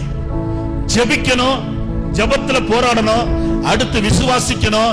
நான் ஜெபிச்சபடி கர்த்தர் நடத்த ஒரு விசுவாசிக்கணும். மூன்றாவதாக வெளியே போய் பிரகடனப்படுத்தணும். அத வாயில சொல்லிக்கிட்டே இருக்கணும். நான் ஜெபிச்சது வரப்போகுது, கர்த்தர் சொன்னது நடக்க போகுது, கர்த்தர் எனக்கு காண்பித்தது நடக்க போகுது. நீங்கள் வாயில அறிக்கை பண்ண அறிக்கை பண்ண அறிக்கை பண்ண அறிக்கை பண்ண நீங்க ஜெபிச்ச பலன் பலன் தரும். நீங்க விசுவாசித்தது பலன் தரும். நீங்க சொல்ல சொல்ல உங்க வாழ்க்கையில உங்க சூழ்நிலையில சுத்தி கர்த்தர் பலனை முளைக்க செய்வார். ஆமென் சொல்லுங்க. அல்லேலூயா. நிறைய பேர் அவிசுவாசமான வார்த்தையில பேசுறாங்க. ஜெபிக்கிறவங்க அவிசுவாசமான வார்த்தையில பேசவே கூடாது. என்னத்த நடக்க போகுது? இரவு முழுவதும் ஜெபம் பண்ணிருப்பாங்க, 4 மணி வரை ஜெபம் பண்ணுவாங்க. நான் நிறைய பேர் காதுல கேட்டிருக்கிறேன். நான் இல்லாத பொல்லாத சொல்லல. நிறைய விசுவாசிகள் பாருங்க, என்னத்த எனக்கு நடக்க போகுது? எங்க வந்திருப்பாங்க? ஜெப அறையில இருந்து 20 நாள் ஃபாஸ்டிங் போட்டு, 30 நாள் ஃபாஸ்டிங் போட்டு, ஒரு அம்மால 40 நாள் ஃபாஸ்டிங் போட்டுச்சு. ஃபாஸ்டிங் போட்டு அந்த சண்டே வந்து எப்படிமா இருக்கீங்க, நல்லா இருக்கீங்க அப்படி கேட்டேன். என்னத்த இருக்கேன் பாஸ்டர். 40 நாள் ஃபாஸ்டிங் இறுதி நாளில் அந்த அம்மா சொன்னது, என்னத்த சந்தோஷமா இருக்கிறேன். 37 வருஷமா ஒரு பிரச்சனை இருக்குது. என்ன பிரச்சனை மாறுறது? ஒன்னும் மாறல பாஸ்டர். கடைசி அந்த அம்மா அந்த பிரச்சனையை, அற்புதத்தை பார்க்காமலேயே அந்த அம்மா தூக்கு மாட்டி செத்து போயிட்டாங்க. எங்க ஊர்ல நடந்த ஒரு காரியத்தை நான் சொல்றேன். இன்னும் சொல்ல போனா பெந்தேகோஸ்து விசுவாசி விழுந்து விழுந்து வருவாங்க. வெயிலும் பார்க்காம மழையும் பார்க்காம ஓடி ஓடி வந்து ஜெபிச்ச அம்மா. ஆனா அவங்க பேசுற வார்த்தையில எதிர்மறையான வார்த்தையை பேசி பேசி கடைசி அந்த அம்மா தூக்கு மாட்டி செத்து போயிடுச்சு. ஒரு வீடை கட்ட ஆரம்பிச்சாங்க, அந்த வீடை முடிக்க முடியல. 37 வருஷமா பக்கத்து இருக்கிற பிரச்சனை, வீடை பினிஷ் பண்ண முடியல. அந்த பிரச்சனை தான் அவங்க பிரச்சனை. கடைசி அந்த வீடு பினிஷ் பண்ண முடியல. அந்த வீடு சொந்த பந்தம் எடுத்துட்டாங்க. அந்த வெக்கம் தாங்க முடியாது, துக்கம் தாங்க முடியாம அதற்குள்ள போய் தூக்கு மாட்டி அந்த அம்மா செத்து போயிடுச்சு. ஜெபிக்கிற அம்மாவுக்கு ஏன் இந்த பிரச்சனை? உபவாச ஜெபம் தானே வந்தார்கள், விழிப்பு ஜெபம் தானே, இரவு ஜெபத்துல வந்து முன்னாடி போட்டு அழுதுட்டு நடக்கும். கடைசி முடிவு பரிதாபமா போயிடுச்சு. Don't ever say negative words in your life. வாழ்க்கையில ஒருபோது ஜெபிக்கிற நீங்க பாக்கியசாலி. ஆராதனைக்கு வர்ற கூட்டத்தை காட்டிலும் இரவு ஜெபத்துக்கு வர்ற கூட்டம் தான் மிகுந்த பாக்கியசாலி. இத கண்கூட நான் சொல்லுவேன், ஆணித்தரமா சொல்றேன். ஆராதனை கூட்டம் அற்புதத்துக்காக வர்றது, தேவைக்காக வர்றது. இரவு ஜெபம் மட்டும்தான் தேவனே எனக்கு தேவை என்று வர்ற கூட்டம். விழிப்பு ஜெபத்தில் நீங்க வந்து தேவனே எனக்கு தேவை, கர்த்தர் எனக்கு போதும், அவர் சமூகம் எனக்கு போதும், தூக்கம்னா என்ன, சோறுனா என்ன, எதுவும் வேண்டாம், கடைசி கால எழுப்புதலுக்கு கர்த்தரை பயன்படுத்த வேண்டும் என்று இரவு ஜெபத்தை வெளிக்கு ஜெபிக்கிறதான தேவனுடைய பிள்ளையே, நீங்க உங்க பலனை நெருங்கிட்டீங்க, அடைய முடியல. பக்கத்துல வந்துட்டீங்க, பக்கத்துல வந்துட்டீங்க, பலன் கொடுக்கிற நேரம் வந்துருச்சு. ஆனா கொஞ்சம் தடையா இருக்குது. உங்க வார்த்தை, நீங்க பேசின வார்த்தைகள் அதுக்கு தடையா இருக்குது. அந்த தடையை நீங்க உடனே ஆண்டவரை மன்னிப்புங்க. ஆண்டவரே, என் அற்புதத்துக்கு நீர் எனக்கு கொடுக்கிற பலனுக்கு எதிராக என்றோ நான் பேசியிருப்பேன் என்றார். எப்போதாவது யார்கிட்டயாவது நான் பேசியிருப்பேன் என்றார். இல்லை, என்னோடு நான் உம்மோடு எதிர்மறையாக பேசியிருப்பேன் என்றார். தயவாய் அந்த வார்த்தையை நான் கேன்சல் பண்றேன் ஆண்டவரே. அந்த வார்த்தையை நான் இயேசுவின் நாமத்தில் முறிக்கிறேன். நிச்சயம் எனக்கு உரிய பலன் உண்டு என்று நான் விசுவாசிக்கிறேன் என்று நம்பி பாருங்க, அற்புதம் இயல்பாய் நடக்க ஆரம்பிக்கும். அல்லேலூயா. நிறைய அற்புதங்கள் அப்படி நடக்கும். நிறைய பேர் சொல்ற நெகட்டிவ் வேர்ட்ஸ் பாத்தீங்கன்னா சொன்னேன். சில பேர் சொல்லுவாங்க, இதெல்லாம் ரொம்ப கடினமான பிளேஸ் பாஸ்டர், இது கடினமான பகுதி, இங்கெல்லாம் ஆத்துமகள் ரட்சிக்கப்படவே மாட்டாங்க, இங்கெல்லாம் ஆத்துமகள் சபைக்கு வர மாட்டாங்க. நிறைய பாஸ்டர் சொல்லி இருக்கிறாங்க. நான் சொல்லுவேன், இந்த ஊருக்கு பிசாசே தேவையில்லை, இந்த ஊருக்கு நீ ஒருத்தரே போதியா, நீ ஒருத்தரே. நான் அப்படி ஒரு பாஸ்டர் பார்த்துட்டு, இந்த ஊருக்கு பெரிய பிசாசு கோடாங்க வரணும் அவசியம் இல்லை, நீ பேசுறது பார்த்தீங்களா, இது போதும், பிசாசுடைய தூதுவராக இருக்கிறீங்க. அப்படிலாம் பேசக்கூடாது, அப்படிலாம் பேசக்கூடாது. பேசின அவர்கள் எல்லாம் கர்த்தர் வனாந்தரத்தில் கொன்று போட்டா. 30 லட்சம் பேர் தரிசனத்தோடு புறப்பட்டவர்கள், அவங்க செத்ததுக்கு காரணம் என்ன சொல்லுங்க? தேவ தர இருக்கிற பலனை பெற்றுக்கொள்ளாமல் வாழ்க்கையில செத்து போனார்கள். வனாந்தரத்தில் 2 பேர் தவிர மற்ற எல்லாரும் வனாந்தரத்தில் கர்த்தர்களை கொன்று போட்டார். எகிப்திலிருந்து புறப்பட்ட ஒருத்தர் கூட கானான்குள்ள போகல, யோசுவா காலேபை தவிர. உள்ள பிரவேசிச்சது யாரு? யாரு? அவர்களுடைய சந்ததி தான் உள்ள போச்சு. பேசுற பேச்சு அப்படி. சில பேர் சொல்லுவாங்க பாருங்க, நம்ம ஒழுங்கா போனாலும், வண்டியில ஒழுங்கா போனாலும் எதிர்த்த வர்றவன் தமான வந்து மோதிடுறான் பாஸ்டர். எப்படி பேசுறது? உன்னை ஆண்டவரே, நீ போகும்போது ஆசீர்வதிக்கப்பட்டிருப்பாய், வரும்போது ஆசீர்வதிக்கப்பட்டிருப்பாய், வாக்கு தத்தம். ஆனா இவன் பேசுற வார்த்தை எப்படி இருக்குது? நம்ம ஒழுங்கா போனாலும் எதிர்த்து வர்றவன் அந்த டம்னு மோதிடுவான் பாஸ்டர். நாடு ரொம்ப கெட்டு போய் கிடக்குது. நாடெல்லாம் கெட்டு போகல, நீ தான் கெட்டு போய் கிடக்குற. என் சமூகம் உனக்கு முன்பதாக செல்லும் சொல்லிட்டு, அதுல ஏன் உனக்கு கிரிய வரல? உன் உள்ளங்கையில வச்சு என்ன உன்னை பாதுகாப்பை கத்த சொன்ன அந்த விசுவாசம் ஏன் வரல? கேட்கும் போது ஆமேன் வரும், வசனம் படிக்கும் போது ஆமேன் வரும், ஆனா வார்த்தையில சொல்வது கிடையாது. நீங்க அப்படி எதிர்ப்புறையாக பேசின உடனே என்ன தெரியுமா? அந்த வார்த்தை தம்முன்னு மோதிரி சொன்ன வார்த்தை அப்படியே காத்துல போகும். அப்படியே காத்துல போய் எங்கேயோ ஒரு மூலையில வண்டியே ஓட்ட தெரியாத ஒரு ஆளுக்கு அங்க வண்டி வாங்குற ஒரு பணத்தை ஏற்படுத்தி கொடுத்து அவனை வண்டி வாங்குற உதவி. அவனுக்கு வண்டியை ஓட்ட தெரியாது, நீங்க பேசின வார்த்தை நிமித்தம் அவனுக்கு ஒரு வண்டி கிடைக்கும். அந்த வண்டியை வச்சுக்கிறவன் உங்க ஊருக்கு வருவான், அந்த வண்டியை வச்சுக்கிறவன் நீங்க இருக்கிற இடத்துக்கு வருவான், அந்த வண்டியை வச்சுக்கிறவன் நீங்க போற பாதையில வருவான். வந்து அவனே வந்து டம்னு மோதுவான். சும்மா கிடந்த சங்க சும்மாவாது கடந்துக்கலாம். பேசி பேசி எங்கேயோ இருந்தோம்னா உங்க பக்கம் கொண்டு வந்து மோத வச்சுட்டீங்களே. எங்கேயா போச்சு உங்க விசுவாசம்? எங்கேயா போச்சு உங்க நம்பிக்கை? விடிய விடிய கத்துறாரு பாஸ்டர் மூலமாக, விடிய விடிய பல தாசர் மூலமா விடிய விடிய கத்துறாரு. இன்னும் விசுவாசிகளுக்குள்ள அந்த விசுவாச கிரியான வார்த்தைகள் வெளியே வர மாட்டேங்குது. உபவாச ஜெபம் முடிஞ்சாலும், இரவு ஜெபம் முடிஞ்சாலும் எதிர்மறையான வார்த்தைகள் வீட்டுல போக யாருக்கு தெரியாத போது நீங்க பேசுற வார்த்தைகள் கூட காத்துல உருவாக சுற்றி கொண்டிருக்கும். ஏற்ற நேரத்தில் வரும் பொழுது அது ஜீவன் உள்ளதாக வந்து உங்களுக்குரிய பலனை அதை கெடுக்கிற ஒரு பெரிய சத்துருவாக நிற்கும்.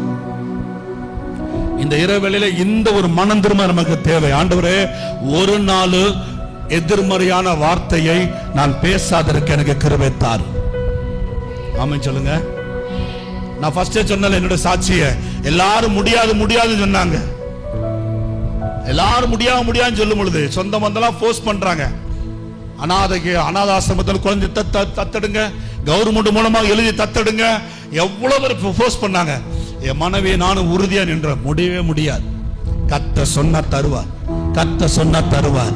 பேச ஆரம்பிச்சோம். கத்த பேசினாரு, அந்த வார்த்தையை பிடிச்சு நாங்க பேச ஆரம்பிச்சோம். கத்த தந்தாரா இல்லையாங்க? அல்லேலூயா. ஜெபம், விசுவாசம், ஆமென் சொல்லுங்க, கிரியை. இந்த மூணு சரியா வச்சு பக்கத்துல கை பிடிங்க, பக்கத்துல கை பிடிங்க. ஹலோ சொல்லுங்க, ஹலோ சொல்லுங்க, பக்கத்துல ஹலோ. பலன் வேணுமா? ஜெபிச்சா மட்டும் போதாது, விசுவாசிச்சா மட்டும் போதாது, கிரிய கொஞ்சம் காட்டுங்க. அது நல்ல கிரியா இருக்கட்டும், விசுவாச வார்த்தையா இருக்கட்டும். அல்லேலூயா. சத்தமா அல்லேலூயா சொல்லுங்க பாப்பா. எதிர்மறையான வார்த்தையை பேசி பலனை இழந்து போகாதீர்கள். இப்பதான் பிரசங்கத்தை ஆரம்பிக்கிறேன். ஸ்தோத்திரம். ஆமென். Glory to God. கர்த்தருக்கு மகிமை உண்டாவதாக. கொஞ்சம் அப்படியே போவோம், கொஞ்சம் ஆழத்துக்குள்ள போவோம், கொஞ்சம் கற்று தருவாராக. வேதத்திலே கர்த்தர் சில பேருக்கு சில பலனை கொடுத்தார். அது ஏன் கொடுத்தாரு, எப்படி கொடுத்தார், கொஞ்சம் பாப்போம். அத கொஞ்சம் பாப்போம், கொஞ்சம் பாப்போம். வாசிங்க ரூத்தின் புஸ்தகம் 2ஆம் அதிகாரம் 12ஆவது வசனம். தெரிந்த வார்த்தை தான். ரூத் 2:12 வாசிங்க. உன் செய்கைக்கு தக்க பலனை கர்த்தர் உனக்கு கட்டளையிடுவாராக. இஸ்ரவேலின் தேவனாகிய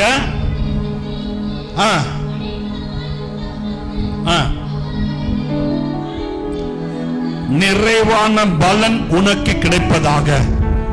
நிறைவான பலன் உனக்கு உண்டாவதாக. ஆமென் சொல்லுங்க. ஆண்டவர் முதலாவது சொல்றாரு, நிறைவான பலன் உனக்கு உண்டு. விசுவாசிக்கிற ஆமென் சொல்லுங்க அப்பா. சத்தமா ஆமென் சொல்லுங்க அப்பா. ரூத்தின் வாழ்க்கையிலே ஆண்டவர் சொல்றாரு, நிறைவான பலன் உனக்கு உண்டு. அந்த பலன் எப்படி தருவாரா? செய்கைக்கு தக்க பலன். சொல்லுங்க, சொல்லுங்க, செய்கைக்கு. in English very clear. KJV NAV வாசித்து பார்த்தா தெரியும். repay, repay, the Lord repay your work. உன் வேலைக்கு தக்க பலன். நீ என்ன செஞ்சியோ அதற்கு தக்க பலனை நான் உனக்கு நிறைவாய் தருவேன். சொல்லுங்க, என்ன செஞ்சமோ அதற்கு தக்க பலனை கர்த்தர் தருவார். இன்னும் சொல்ல போனா செஞ்சா பதில் தருவார். ஆமென் சொல்லுங்க. செய்யாவிட்டா சோம்பேறிகளுக்கு கர்த்தர் பலன் தர மாட்டார். ஜெபியாத விசுவாசிக்கு கர்த்தர் பலன் தர மாட்டார். விசுவாசியாத விசுவாசிக்கு கர்த்தர் பலன் தர மாட்டார். ஜெபம் விசுவாச கிரியை இல்லாத விசுவாசிக்கு கர்த்தர் பலன் தர மாட்டார். செஞ்சீங்கன்னா கர்த்தர் திரும்ப கர்த்தர் செய்வார். அல்லேலூயா, அல்லேலூயா. கர்த்தர் நல்லவர், நல்லவர். ஆண்டவருடைய நாமம் மகிமைப்படுவதாக. ரூத்தின் வாழ்க்கை நல்ல உதாரணம்.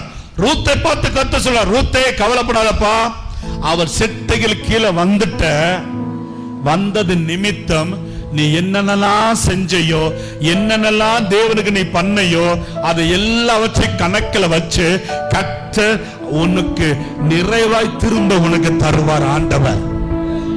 ரூத் என்ன செஞ்ச ஆண்டவருக்கு? அப்படி என்ன செஞ்சிட்டா? இஸ்ரவேலின் தேவனுக்காக சொந்த தேசத்தை விட்டாள். தன்னுடைய சொந்த தேசத்தை இஸ்ரவேலின் தேவனுக்காக விட்டாள். தன்னுடைய சொந்த குடும்பத்தை இஸ்ரவேலின் தேவனுக்காக விட்டாள். தன் சொந்த ஜனத்தை இஸ்ரவேலின் தேவனுக்காக விட்டாள். சொந்த தேசம், சொந்த குடும்பம், சொந்த ஜனம், இந்த மூன்றும் எனக்கு வேண்டாம், இஸ்ரவேலின் தேவன் மட்டும் எனக்கு இருந்தால் போதும் என்று சொல்லி தேவனுக்காக அவள் விட்டாள். நிறைய பேர் அப்படிதான் விட்டிருப்பீங்க. இயேசுவை ஏற்றுக்கொள்வதற்காக ஊரை வெறுத்து, இயேசுவை கும்பிடுவதற்காக குடும்பத்தாரை ஒதுக்கி, இயேசுவை கும்பிடுவதற்காக சொந்த பந்தத்தை வெறுத்து, இயேசு மட்டும் போதும் என்று தேவ சமூகத்தில் வந்திருக்கிற ரூத்தே, உனக்கு ஒரு நல்ல செய்தி. நீ எதெல்லாம் விட்டாயோ அதற்கெல்லாம் தக்க பலனை நான் உனக்கு தருகிற நேரம் வந்து விட்டது. அதை நிறைவாய் நான் உனக்கு தருவேன். ஆண்டவர் செஞ்சதை ஆண்டவர் திரும்ப கொடுத்தார். ஆண்டவர் கொடுத்தார கொடுக்கலையா?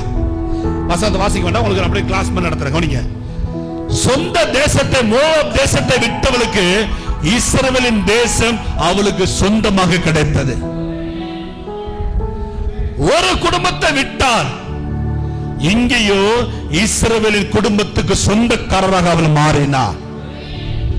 சொந்த பந்தத்தை விட்டால், மோவாப் சொந்த பந்தங்களை விட்டு இஸ்ரவேல் தேவனிடத்தில் வந்து சேர்ந்தவளுக்கு அநேக சொந்தங்களை கொடுத்து இயேசுவையே சொந்தக்காரியாக மாற்றிவிட்டார். இயேசுவுக்கே பாட்டியாக மாறிட்டா.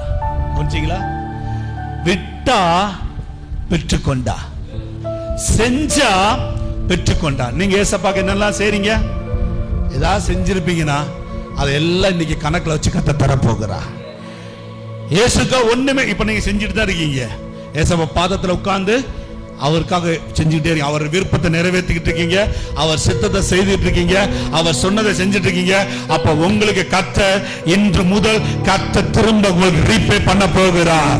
எவ்வளவு உண்மையா இருந்தீர்களோ, எவ்வளவு உண்மையா அவருக்கு செஞ்சீங்களோ, எவ்வளவு உண்மையா வேலை செஞ்சீங்களோ, அதற்கு எல்லாவற்றையும் கர்த்தர் உங்களுக்கு செட்டில் பண்ண போகிறார்.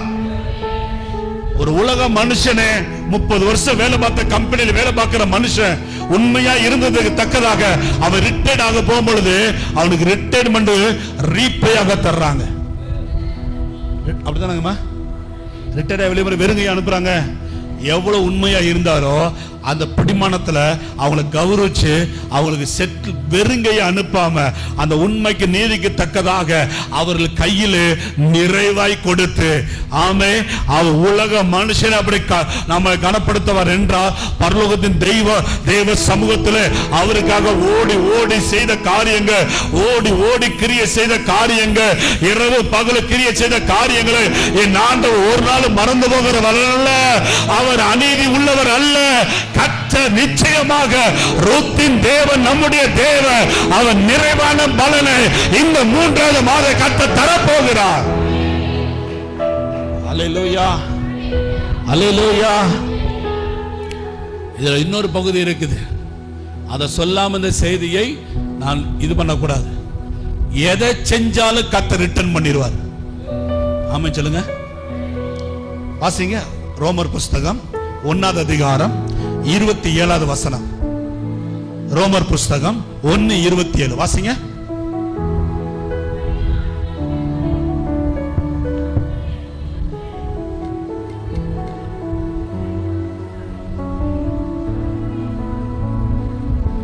என்ன சவுண்ட் குறையுது? சத்தமா முன்னாடி இருக்கிற வாலிப பிள்ளைகள் எத்தனை பேர் இருக்கீங்களா? ஒருத்தர் வாசிங்களேன்.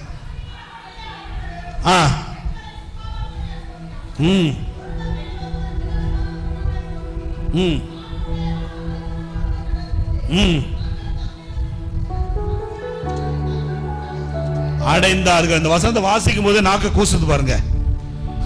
அவ்வளவு மோசமான வாழ்க்கையை இஸ்ரவேல் ஜனங்கள் வாழ்ந்திருக்கிறாங்க. இந்த வசனத்தை சத்தமா வாசிக்க முடியல, ஏன்னா அப்படிப்பட்ட சென்டென்ஸ் அதுல மேக்கிங் அப்படி இருக்குது.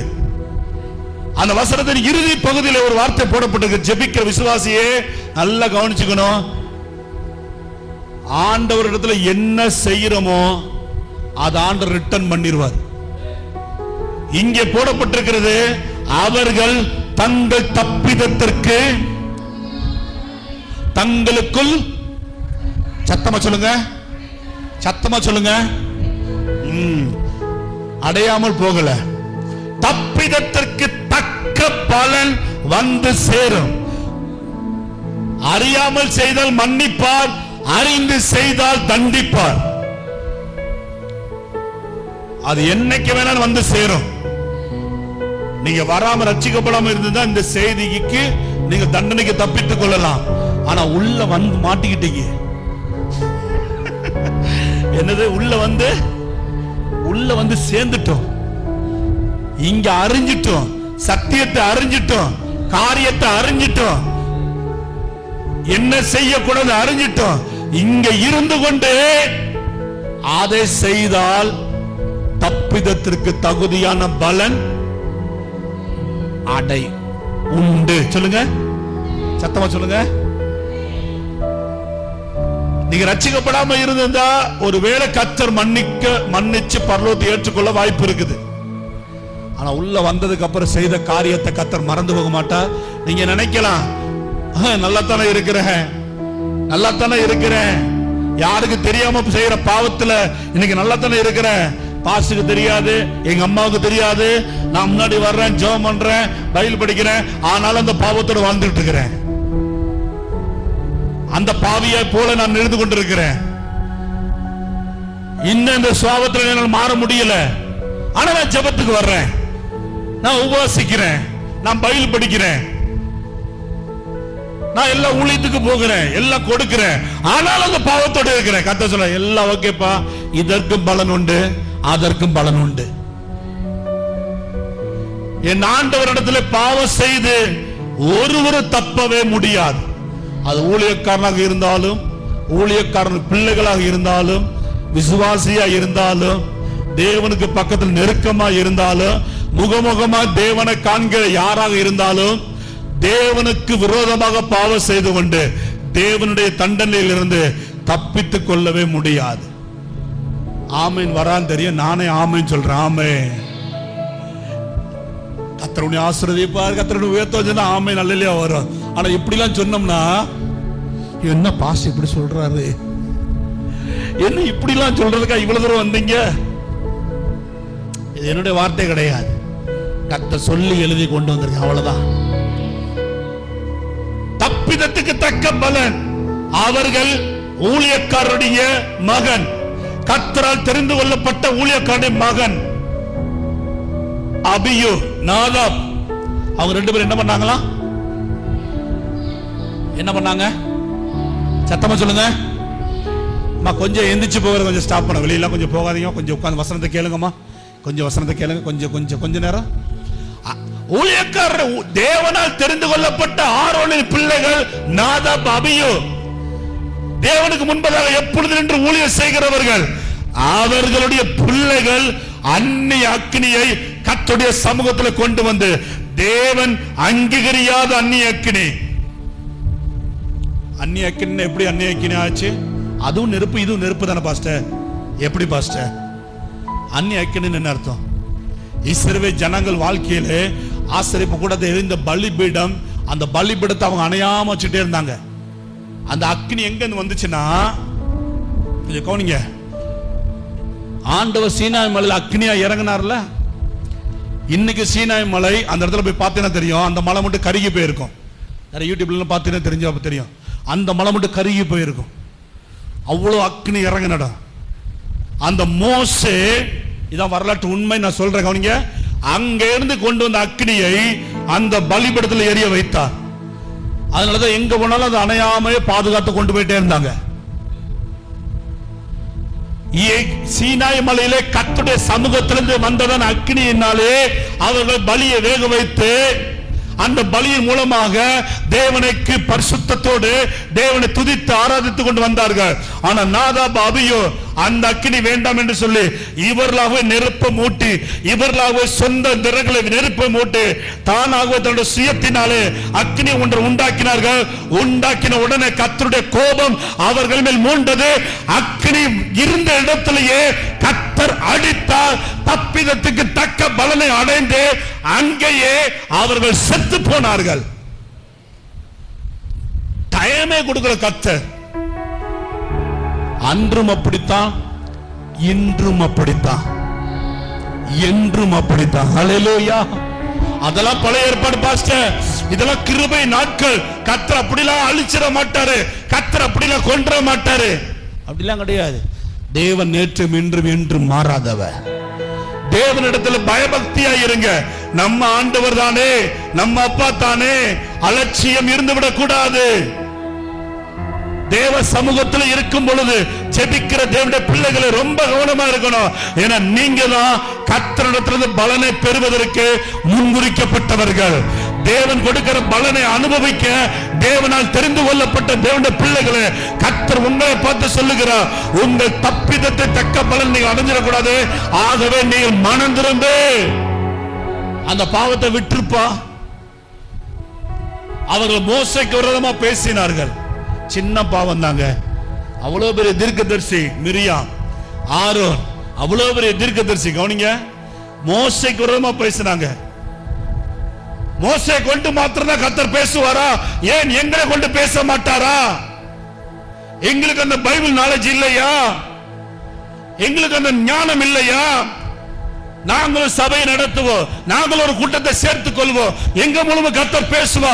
இப்படி சொல்லி மோசேக்கு விரோதமாக, மோசேயுடைய தீர்க்க தரிசனத்துக்கு விரோதமாக, அவருடைய ஊழியத்துக்கு விரோதமாக பேசினார்கள். என்ன ஆகுது? புஸ்தகம் 12 அதிகாரம் 1-2 வாசித்து பார்த்தீங்கன்னா தெரியும் என்ன நடந்துச்சு. என்ன நடந்துச்சு கவனி. கவனிங்க. மோசேக்கு விரோதமா பேசினதான அந்த மிரியாம், நீ தீர்க்கதரிசியா இரு, நீ யாரா வேணா இரு, என் தாசனுக்கு விரோதமாக எப்படி பேசலாம் என்று கர்த்தர் இறங்கிட்டார் பாருங்க. வேற எந்த பிரச்சனையும் கையில் எடுக்கல, உடனே இறங்கிட்டார். வந்து நின்னு மோசே கெஞ்சுறார், விட்டுருங்காண்டவரே, விட்டுருங்காண்டவரே, அவளை இப்படி ஆக்கிறாங்க, விட்டுருங்க விட்டுருங்க கெஞ்சுறாய். நீ விடுப்பா, இது என்னுடைய பிரஸ்டேஜ்க்கு வந்ததா ப்ராப்ளம். எனக்கு வந்தப்ப உனக்கு வந்துச்சு, எனக்கு வந்த மாதிரி கர்த்தர் கொஞ்சம் கூட பாசியாலிட்டி பார்க்கவே இல்லை. குஷ்டரோகம் வந்து கர்த்தர் வெளியே அனுப்பிட்ட, சரீரம் செத்து போய் விட்டது. கொஞ்சம் கொஞ்சமா சரீரம் அழுக ஆரம்பிச்சிச்சு, நாற்றம் எடுக்க ஆரம்பிச்சிச்சு. தப்பிதத்திற்கு தக்க பலன் இந்த இரவிலே கர்த்தருடைய ஆவியானவர் கத்திக் கொண்டிருக்கிறார். மகனே மகளே, அந்த தவறை மறுபடியும் செய்யாத. இந்த இரவு வேளையிலேயே மன்னிப்பு கேளு. ஒருவேளை நான் உனக்கு மன்னிக்கலாம், என்னிடத்துல இரக்கங்கள் உண்டு. ஆண்ட பாவத்தை மன்னிக்கிறவர், சொல்லுங்க பாவத்தை, அவரது திரளான மீட்பு உண்டு, திரளான மீட்பு உண்டு, மன்னிக்கிறவர். ஆனா அந்த வசனத்தை வாசிங்க. சங்கீதம் ஆவியான ஞாபகப்படுத்துற அந்த வசனத்தை 130வது சங்கீதம் 4வது வசனத்தை வாசிங்க. உமக்கு போதும், உம்மிடத்துல மன்னிப்பு உண்டு என்று சொல்ல இருக்கிறான். தம்பி கவனிங்கம்மா, ஆண்டு மன்னிப்பார். எப்ப மன்னிப்பார் தெரியுமா? இனி பாவம் செய்ய மாட்டேன், கர்த்தருக்கு நான் பயப்படுவேன், கர்த்தருக்கு முன்பதாக பயத்தோடு வாழ்வேன், இனி அந்த பாவத்தை செய்ய மாட்டேன், இனி அந்த தவறை செய்ய மாட்டேன் என்று கர்த்தருக்கு முன்பதாக பயந்து மன்னிப்பு கேட்கிறவனுக்கு மட்டும்தான் பாவத்திலிருந்து மன்னிப்பு கிடைக்கும். பயம் இல்லாமல் மன்னிப்பு கேட்டுக்கிட்டு திரும்ப திரும்ப அந்த பாவத்தை செஞ்சுக்கிட்டு எனக்கு பலன் தாரு, எனக்கு பலன் தாரு, என் ஜெபத்துக்கு பலன் தாரு. நீங்க என்ன விசுவாசிச்சாலும், என்ன கிரியை நடத்தினாலும், என்ன வாக்குத்தத்தத்தை வாயில சொன்னாலும், உள்ளே இருக்கிற அசுத்தம், உள்ளே இருக்கிற பாவம் நீங்க பேசின வார்த்தையை அழித்து போட்டு விடும். கிரியைக்கு பலன் வராது. தப்பிதத்துக்கு தக்க பலன் தான் வாழ்க்கையில் என்ன செய்யும்? சத்தமா சொல்லுங்க. நான் நிறைய உதாரணங்கள் எடுத்து கொடுக்கலாம், நமக்கு பிரசங்கம் முக்கியம். கவனிங்க, ரொம்ப கேர்ஃபுல்லா இருங்க, ரொம்ப கேர்ஃபுல்லா இருங்க. உங்க வார்த்தையில எதுவும் பேசிடாதீங்க. தேவனுக்கு விரோதமா பாவம் செய்து கொண்டு இன்னும் வாழலாம் என்று யோசித்துக் கொண்டிருக்க கூடாது. தேவ சமூகத்தில் பயத்தோடு ஜெபத்துக்கு வந்துட்டீங்க, வராம இருந்தா பிரச்சனை இல்லை. உள்ள வந்துட்டோம்னா இப்படித்தான் இருக்கணும். ஆமென் சொல்லுங்க. ஏன்னா அப்படித்தான் அவர் இருக்கிறார், அப்படித்தான் நம்ம இருக்கணும். ஈசாக்கின் பயபக்திக்கு உரியவர் இங்க இருக்கிறார். ஜெபத்துக்கு வந்துட்டோம், ஜெபத்துக்கு நாளா சர்ச்சில் சொல்லுவேன், ஜெபத்துக்கு வந்துட்டு இந்த அறகுறை தூக்கத்தோடு ஜெபிப்பது, அங்கிட்டு இங்கிட்டு அலமோதிக்கிட்டு உலாவி கொண்டு வந்துகிட்டு இப்படிலாம் நம்ம இருக்கக்கூடாது. இது ஜெபிக்கிறவங்களுக்கு அழகு இல்ல, ஜெபிக்கிறவங்களுக்கு அழகு கிடையாது. ஒரு முதலமைச்சரை பார்க்க போன ஒரு எங்களுடைய விசுவாசி ஒருத்தர் முதலமைச்சரை பார்க்க போனா யூரின் கூட போக அனுப்பல. போன உடனே செல்போன் வாங்கி வச்சுட்டாங்க. செல்போனை வாங்கி வச்சுட்டு எல்லாத்தையும் செக் பண்ணிட்டு, அந்த டிஜிட்டல் எல்லாத்தையும் செக் பண்ணிட்டு, வெடிகுண்டு இருக்குதா எல்லாம் செக் பண்ணிட்டு அமர வச்சுட்டாங்க. தண்ணுடிக்க போக முடியாது, யூரினுக்கு போக முடியாது. முதலமைச்சரை பார்த்துட்டு அதுக்கப்புறம் தான் அந்த புரோட்டோகால்ஸ், அந்த ப்ராசஸ் அதுதான். அதுக்கப்புறம் தான் முதலமைச்சரை பார்த்துட்டு அதுக்கப்புறம் வெளியே வரும்பொழுது பாத்ரூம்ல போகணும். ஒரு சாதாரண அப்படிதானே பாஸ், இஷ்டத்துக்கு வெளியே போயிட்டு வர முடியாது. அந்த ரூமுக்குள்ள போயிட்டோம்னா, அந்த புரோட்டோகால் பாதுகாப்பை தாண்டி ரூமுக்குள்ள போயிட்டோம்னா அவங்க சொல்றதான் கேட்கணும். தண்ணி குடிக்க போக கூடாது, எங்கிட்டு போக கூடாது, அதே இடத்துல உட்கார்ந்து இருக்கணும். எப்ப காலிங் வருதோ அப்ப உள்ள போய் அவர்கிட்ட பேசணும். ஒரு உலக மனுஷன் வரைமுறை வச்சிருக்கிறான். ஆனா தேவனுடைய பிள்ளைகள் நமக்கு சபைகள் எப்படி இருக்கிறோம்? அதனாலதான் நமக்கு ஏற்ற பலன் வர மாட்டேங்குது. சில பேர் சர்ச்சுக்குள்ள பாருங்க நல்லா இருப்பாங்க, பலன் வாங்கிக்கிட்டே இருப்பாங்க. ஆனா சில பேர் பாருங்க பலனை வாங்காம இருப்பாங்க. ரெண்டு பேரும் ஒரே இடத்துல தான் இருப்பாங்க. ஆனா அவங்க வாழ்க்கையில துளிர் வந்து கொண்டே இருக்கும். கொஞ்சம் உள்ள போய் பார்த்தீங்கன்னா தெரியும், அவ்வளவு பயம், தெய்வ பயம் இருக்கும், அவ்வளவு சின்சியரிட்டி இருக்கும். யார் என்ன நினைச்சாலும் பரவாயில்ல, நான் ஜெபிப்பேன். யார் எங்க போனாலும் பரவாயில்ல, நான் கர்த்தருடைய சமூகத்தோடு எந்திரிக்க மாட்டேன். அந்த சின்சியாரிட்டி. ஆமென் சொல்லுங்க. அல்லேலூயா.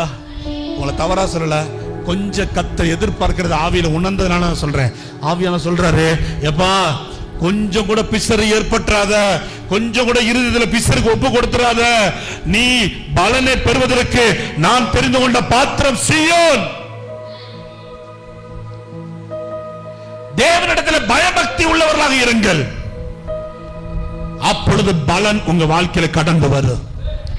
ரூத்தின் வாழ்க்கையில் அப்படி இருந்தது. ஒரு பயம் இருந்தது. இஸ்ரவேலின் தேவனை குறித்த ஒரு நடுக்கம் இருந்தது. எங்க எகிப்தில் இருக்கும் பொழுது, மோவாபில் இருக்கும் பொழுது இஷ்டம் போல வாழ்ந்தோம், அவலட்சணமான பாவத்தை செய்தோம். நாங்க அருவருப்பான சந்ததியில தான் வந்தோம். அந்த அருவருப்புல தான் நிறைய பேர் வாழ்ந்துட்டு இருக்கிறாங்க. ஆணோடு ஆண், பெண்ணோடு பெண், அருவருப்பான பாவத்தோட அங்க வாழ்ந்துட்டு இருக்கிறாங்க. யாரு உள்ள வரக்கூடாது கர்த்தர் சொல்லிட்டாரு. இப்போ இந்த தெய்வத்தை அறிந்து கொண்ட, இந்த தெய்வத்தில் பரிசுத்தம் இருக்குது, இந்த தெய்வத்தில் வரும்பொழுது பயபக்தி இருக்குது, இந்த தெய்வத்தில் வருவது ஒழுக்கம் இருக்கிறது. ஆகவே இந்த தேவன் தான் எனக்கு வேண்டும் என்று சொல்லி இந்த இடத்துல நான் சாவேன், இந்த தேவனுக்கு முன்பதாக நிற்பேன் என்று உறுதியான ஆணித்தரமான ஒரு விசுவாசம் உள்ளவர்களாக தேவனிடத்தில் காணப்பட்டதனாலதான் கர்த்தர் அவள் சந்ததியிலே கர்த்தர் பிறந்தார். இப்படிப்பட்டவர் தான் எனக்கு வேணும், இப்படிப்பட்டவர் தான் எனக்கு வேணும். தீர்க்கதரிசி என்று பயன்படுத்தினால் மோசே குரலமா பேசுகிறார்கள். ஊழியக்கார பிள்ளைகள் சொல்லி அவர்களுக்கு வஸ்திரம் கொடுத்தா அவர்கள் அந்நியக்கினை கொண்டு வருகிறார்கள். ஊழியக்கார பிள்ளைகள் என்று அவர்களுக்கு சோறு போட்டா அவர்கள் என்னுடைய இடத்தை சாப்பிடுறாங்க. ஆனால் இதற்கு நடுவிலே ஒரு புறஜாதி பெண் இந்த ஒழுக்கம், ஒரு புறஜாதி பெண் இந்த கீழ்ப்படிதல், ஒரு புறஜாதி பெண் இந்த பயபக்தி ஆண்டோட இருதயத்தை அசைச்சதுனால இந்த சந்ததி இவருடைய வம்சத்துல தான் நாம் பிறக்கணும் சொல்லி கர்த்தர் அப்பவே ரூட் போட்டாரு. அல்லேலூயா. நம்மளை தேடி அப்படி வரணுங்க. பலன் உங்களை தேடி அப்படி வரணும். இவளுக்கு கொடுக்காம யாருக்கு நான் கொடுக்க போகிறேன்? இந்த குடும்பத்துக்கு செய்யாம என்னால் இருக்க முடியாது, இந்த மகளுக்கு செய்யாம என்னால் இருக்க முடியாது. கர்த்தருடைய சமூகத்தில் தேவனுக்கு முன்பதாக அப்படி இருக்கும் பொழுது கர்த்தர் உங்களுக்கு உண்மை உள்ளவராக இருப்பார். ஆமென் சொல்லுங்க. ஒரு ரகசியத்தை நான் சொல்றேன். அவள் செஞ்சா திரும்ப கர்த்தர் செய்கிறார். இதுல ஒரு ஆழமான காரியத்தை சொல்லிக் கொடுக்கிறேன். நிறைவில் இருந்து கொடுத்தால் அப்படியே தருவார். இருக்கிறத கர்த்தர்ட்ட கொடுத்தோம்னா அதிகமாய் கர்த்தர் தருவார். எத்தனை பேர் புரிஞ்சிச்சு? நிறைவில் இருந்து கொஞ்சத்தை எடுத்து கொடுத்தோம்னா கர்த்தர் அப்படியே தருவார். Right, okay. என்ன செஞ்சையோ தர்றேன். ஆனா இருக்கிறதே கர்த்தருக்காக உண்மையா நீங்கள் கொடுக்கும் பொழுது ஆண்டவர் அதிகம் கர்த்தர் தருவார். அன்னால் சில உதாரணம் டக்குனு சொல்றேன். அன்னால் ஒரு குழந்தை தான் இருந்துச்சு, ஒரு குழந்தையை ஆண்டவருக்கு முழுமையாய் கொடுத்தார். கர்த்தர் எப்படி ரீபே பண்ணாரு? எப்படி பண்ணாரு? 5 கொடுத்தார். ஒண்ணுக்கு 1 தான் கொடுத்திருக்கணும், ஏன் 5 கொடுத்தாரு? ஒரு பிள்ளை தானே கொடுத்த, ஒரு பிள்ளைய கொடுத்திருக்கணும் ஆண்டவர். 5 ஏன் கொடுத்தாரு? அதுதான் அவருடைய ஸ்பெஷல். ஆமென் சொல்லுங்க. அவ இருக்கிறதே கொடுத்த, ஒன்னதான் வச்சுதான் இருக்கிறதே கொடுத்துட்டா. கொஞ்சம் விளக்கி ஒரு விளக்கம் இருக்குது, கவனிங்க. ஒரு போட்டு தான் இருந்துச்சு பேதுருட்ட. ஆண்டவர் போட்டு கேட்டாரு, 1 தான் இருந்துச்சு, 1 கொடுத்துட்டான். ஆண்டவர் அவனுக்கு செய்கைக்கு தக்க பலனை கொடுக்கணும். எத்தனை போட்டு நேரம் மீனை கொடுத்தாரு? ஏன் ஒரு போட்டு நேரம் மீனை கொடுக்கலாம்ல? எத்தனை போட்டு தந்தாரு சொல்லுங்க? எத்தனை போட்டு? ஏன் 2 தந்தாரு? அதான் அவருடைய ஸ்பெஷல். சொல்லுங்க. சத்தமா சொல்லுங்க, அதுதான் அவருடைய ஸ்பெஷல். அவன்கிட்ட இருந்தது ஒரே ஒரு கொகை, ஒரே ஒரு கல்லறை பூமி. அரிமத்தி ஊரனாகிய யோசேப்பு, இயேசுக்கு கல்லறை வேணும், ஒரே ஒரு கல்லறை இயேசுக்கு கொடுத்துட்டான்.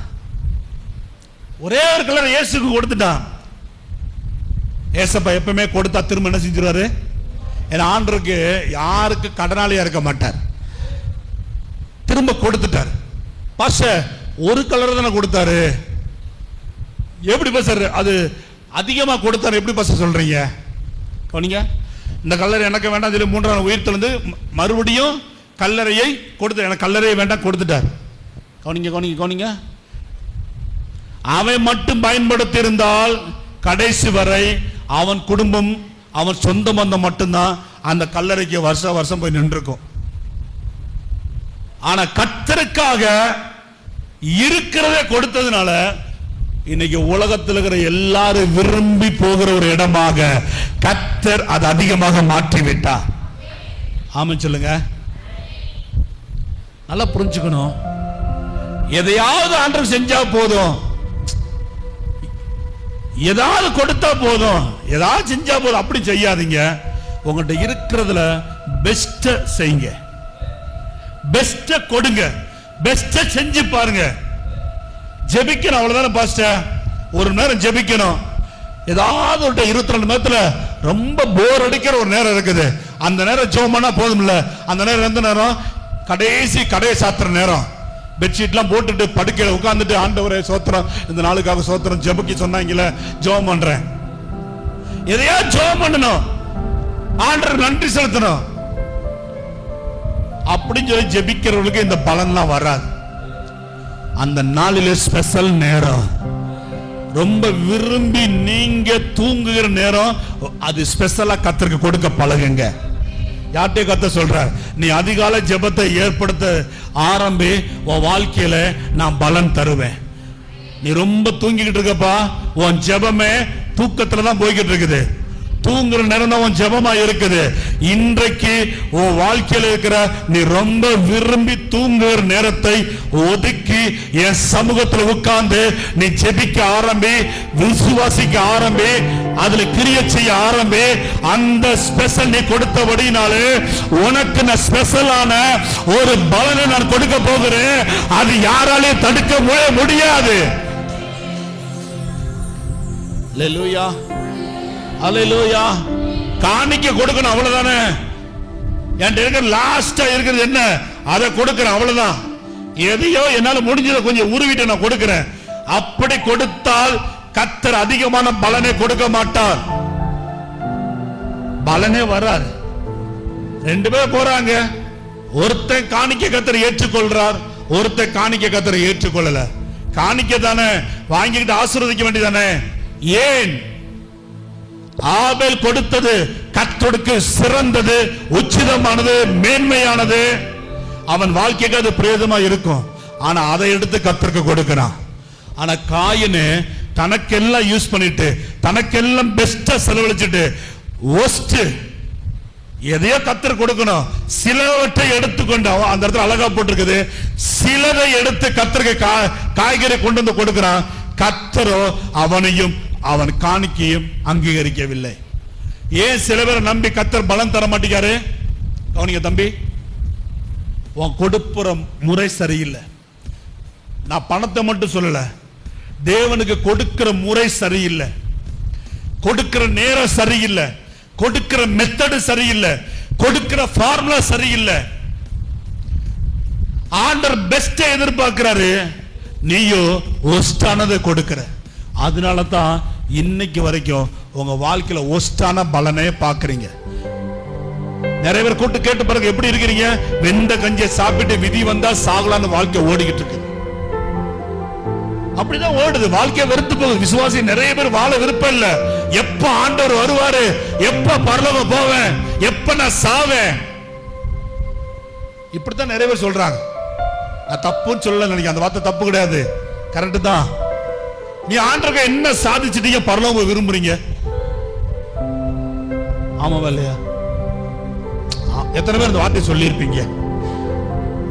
ஆண்டவரே என்னை எடுத்துக்கோங்க ஆண்டவரே, சீக்கிரம் நான் பரலோகம் வந்துடுறேன் ஆண்டவரே, என்னை எடுத்துக்கோங்க ஆண்டவரே. சரி, அப்படி பரலோகத்துக்கு போனீங்கன்னா கர்த்தர் உங்களை மாத்தட்டி மெச்சுக்கிறோம்னு நினைக்கீங்களா? நீ என்ன சாதிச்சு எத்தனை ஆத்மா ஆதாயம் பண்ணு, என்ன பிரயோஜனம் எனக்கு வாழ்ந்துட்ட பரலோகம் வரணும் விரும்புற நீ? ஒண்ணுமே செய்யாம பரலோகம். சாது சுந்தர் சிங் அழகான ஒரு வார்த்தை போடப்பட்டு அவர் எழுதியிருக்க புத்தகத்தில், இயேசுவுக்காக மரிப்பது ரொம்ப ஈஸி, இயேசுவுக்காக வாழ்வது ரொம்ப கஷ்டம். எத்தனை பேருக்கு புரியுது?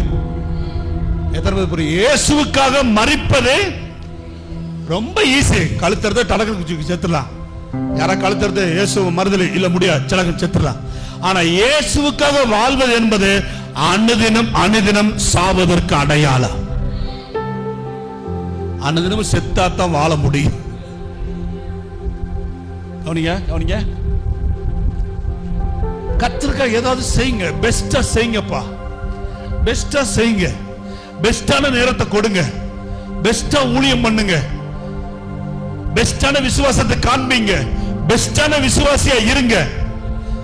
நான் தான் பெஸ்டா இருக்கணும், நான் தான் பெஸ்டா ஜெபம் பண்ணணும், நான் தான் பெஸ்டா ஊழியம் செய்யணும், நான் தான் பெஸ்டா காணிக்கை கொடுக்கணும், நான் தான் பெஸ்டா ஆத்துமாதாயம் பண்ணணும், யாரு செய்யாதது நான் செய்யணும் அப்படின்னு ஒரு வைராக்கியம் உங்களுக்கு வர வேண்டும். ஒரு பால் செய்யாததை ரூத் செஞ்சா, அது பெஸ்ட் அவட்ட இருந்துச்சு. இன்னைக்கு நமக்குள்ள அப்படி இருக்குதா?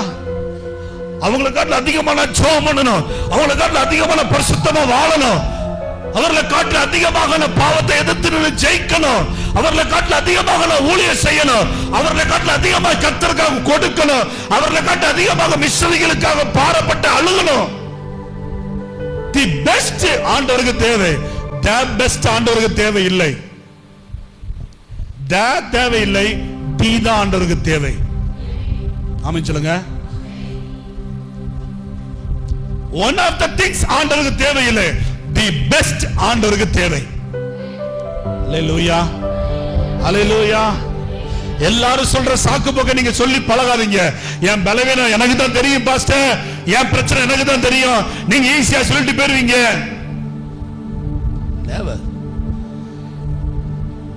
ஆண்டவரை போல நான் வேற யாரும் உதாரணம் சொல்ல விரும்பல. நம்ம நினைக்கிற யோபு, தாவீது இவங்க சொல்றாங்க, ரைட்.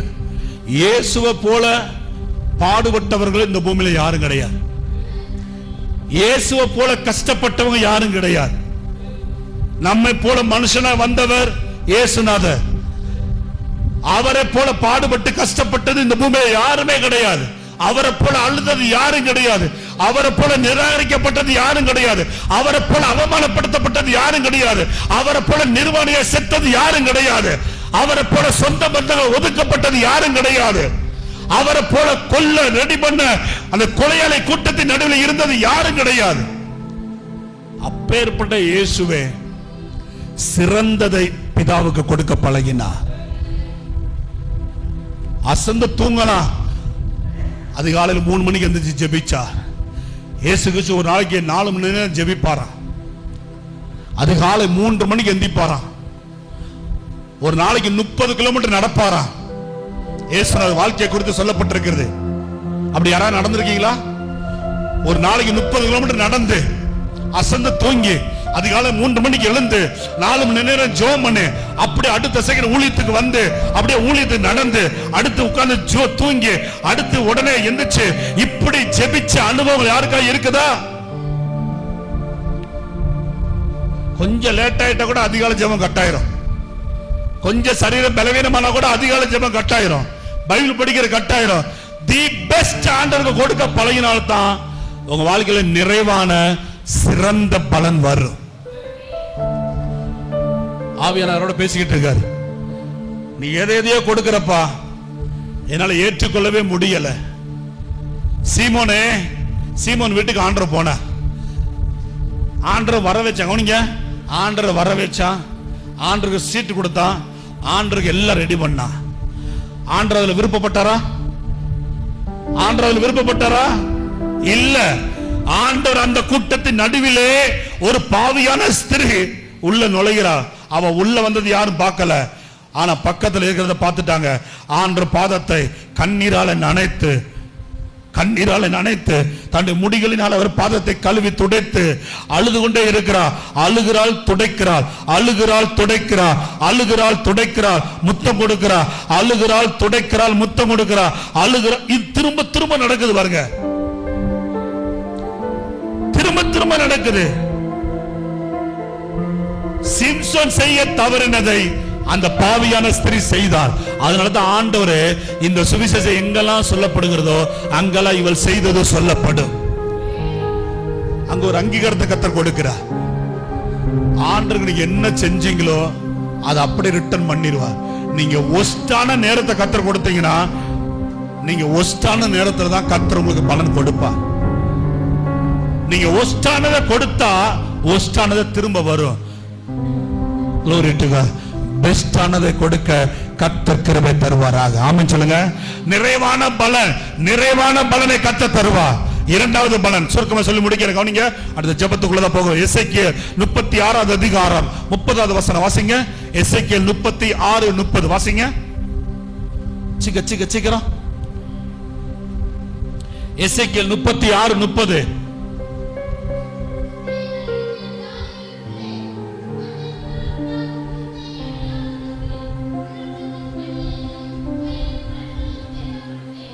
விருட்சத்தின் கனிகளையும், தம்பி கவனிங்க, வசந்த பரட்டுறீங்களா? பைபிள் இருக்கு? பைபிள். விருட்சத்தின் கனிகளையும் வயலின் பலன்களையும் என்ன செய்வேன்? பெருக பண்ணுவேன். முதல் பலன் என்ன பலன்? முதல்ல பார்த்தோம். என்ன பலன் பார்த்தோம்? நிறைவான. என்ன பலன்? சத்தமா சொல்லுங்க. என்ன பலன்? நிறைவான பலன். நிறைவான பலனை கர்த்தர் எப்ப தருவாரு? செய்கைக்கு தக்க. சொல்லுங்க, செய்கைக்கு. என்னோட இருக்கிறீங்களா? தூங்குற மட்டும் அல்லேலூயா சொல்லுங்க. அல்லேலூயா. ரைட், வெளிப்பா இருக்கீங்க. அப்பனா நிறைவான பலன் செய்கைக்கு தக்கதாக கொடுப்பா. இங்க இரண்டாவது ஒரு பலனை பார்க்க விரும்புகிறேன். பெருக பண்ணுகிற பலன். என்ன பலன்? விதைச்சது கொஞ்சம், ஆனா கிடைக்கிறது அதிகம். ஆண்டவர் அப்படியே பல மடங்கு, 2 மடங்கு அல்ல, 4 மடங்கு அல்ல, அது எண்ணிக்கைக்கு அடங்காத ஒரு பெருக்கத்துக்குள்ள கர்த்தர் கொண்டு போவா. நினையாத பலன், எதிர்பார்த்திராத பலன், அதுதான் பெருக்கத்தின் பலன். நிறைவின் பலன், பெருக்கத்தின் பலன். சத்தமா சொல்லுங்க. என்ன பலன்? நிறைவின் பலன். இரண்டாவது என்ன பலன்?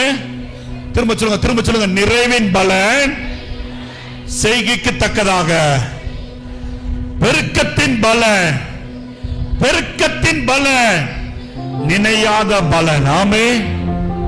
அல்லேலூயா, அல்லேலூயா. கர்த்தர் என்னோடு பேசுகிறார் சொல்றவங்க மத்த அல்லேலூயா சொல்லுங்க. அப்பா சத்தமா சொல்லுங்க. அப்பா நீங்க செய்கிறது சாதாரண ஜெபம்தான். நீங்க செய்கிறது சாதாரண ஜெபம்தான். ஆனா கர்த்தருக்கு பலன் கொடுக்கும் பொழுது சில நேரங்களில் நீங்க எதிர்பார்த்திராத அளவுக்கு இவ்வளவு எனக்கு ஆண்டவர் செய்யறாரா? நீங்க செஞ்சது சின்ன ஜெபம் தான். நீங்க விசுவாசித்து கொஞ்சம் கடுகளவு விசுவாசம் தான். நீங்கள் பேசினது சாதாரண வார்த்தை தான். ஆனா உங்களுக்கு ஆண்டவர் கொடுக்கும் பொழுது அது பெருக்கமாக தருவா. நிறைவு நிறையும். கவனிங்க, நிறைவு நிறையும், பெருக்கம் நிரம்பி வழியும். ஆமென் சொல்லுங்க. லேடிஸ்க்குலாம் தெரியும், பால் வாங்கும் பொழுது தெரியும். சட்டியில பால் வாங்கும் பொழுது அந்த பால்காரன் அது அளவு நிறைஞ்சு கொடுத்தா நம்ம உள்ள என்ன சொல்லும்? கஞ்ச பிசினாரி. ஒரு சொட்டு ஊத்துன நிறைஞ்சு வழியாதா? ஒரு சொட்டு ஊத்த மாட்டியா? ஐயா கொஞ்சம் ஊத்துங்க, நிறையட்டியா. ஒரு சொட்டு வழிஞ்சா நம்ம உள்ளத்துல என்ன ஆகுது? ஒரு சந்தோஷம். ஆண்டவர் நிரப்புவார். ஓகே. இரண்டாவது ஒரு பகுதி இருக்குது. நிரம்பி நிரம்பி வலிய பெருக பண்ணுகிற ஒரு அனுபவம். இரண்டாவது கர்த்தர் நமக்கு தள்ளுகிற அனுபவம். ஆமென் சொல்லுங்க. அல்லேலூயா. எபேசியர் 3:20 பார்த்தீங்கன்னா தெரியும். நாம் நினைப்பதற்கும் வேண்டிக் கொள்வதற்கும் மிகவும் அதிகமாய். அப்படியே செய்கிறவர் அல்ல, நினைச்சபடியே கர்த்தர் செய்கிறவர் அல்ல. கவனிங்க, நினைச்சபடியே கொடுக்கிறவர் அல்ல.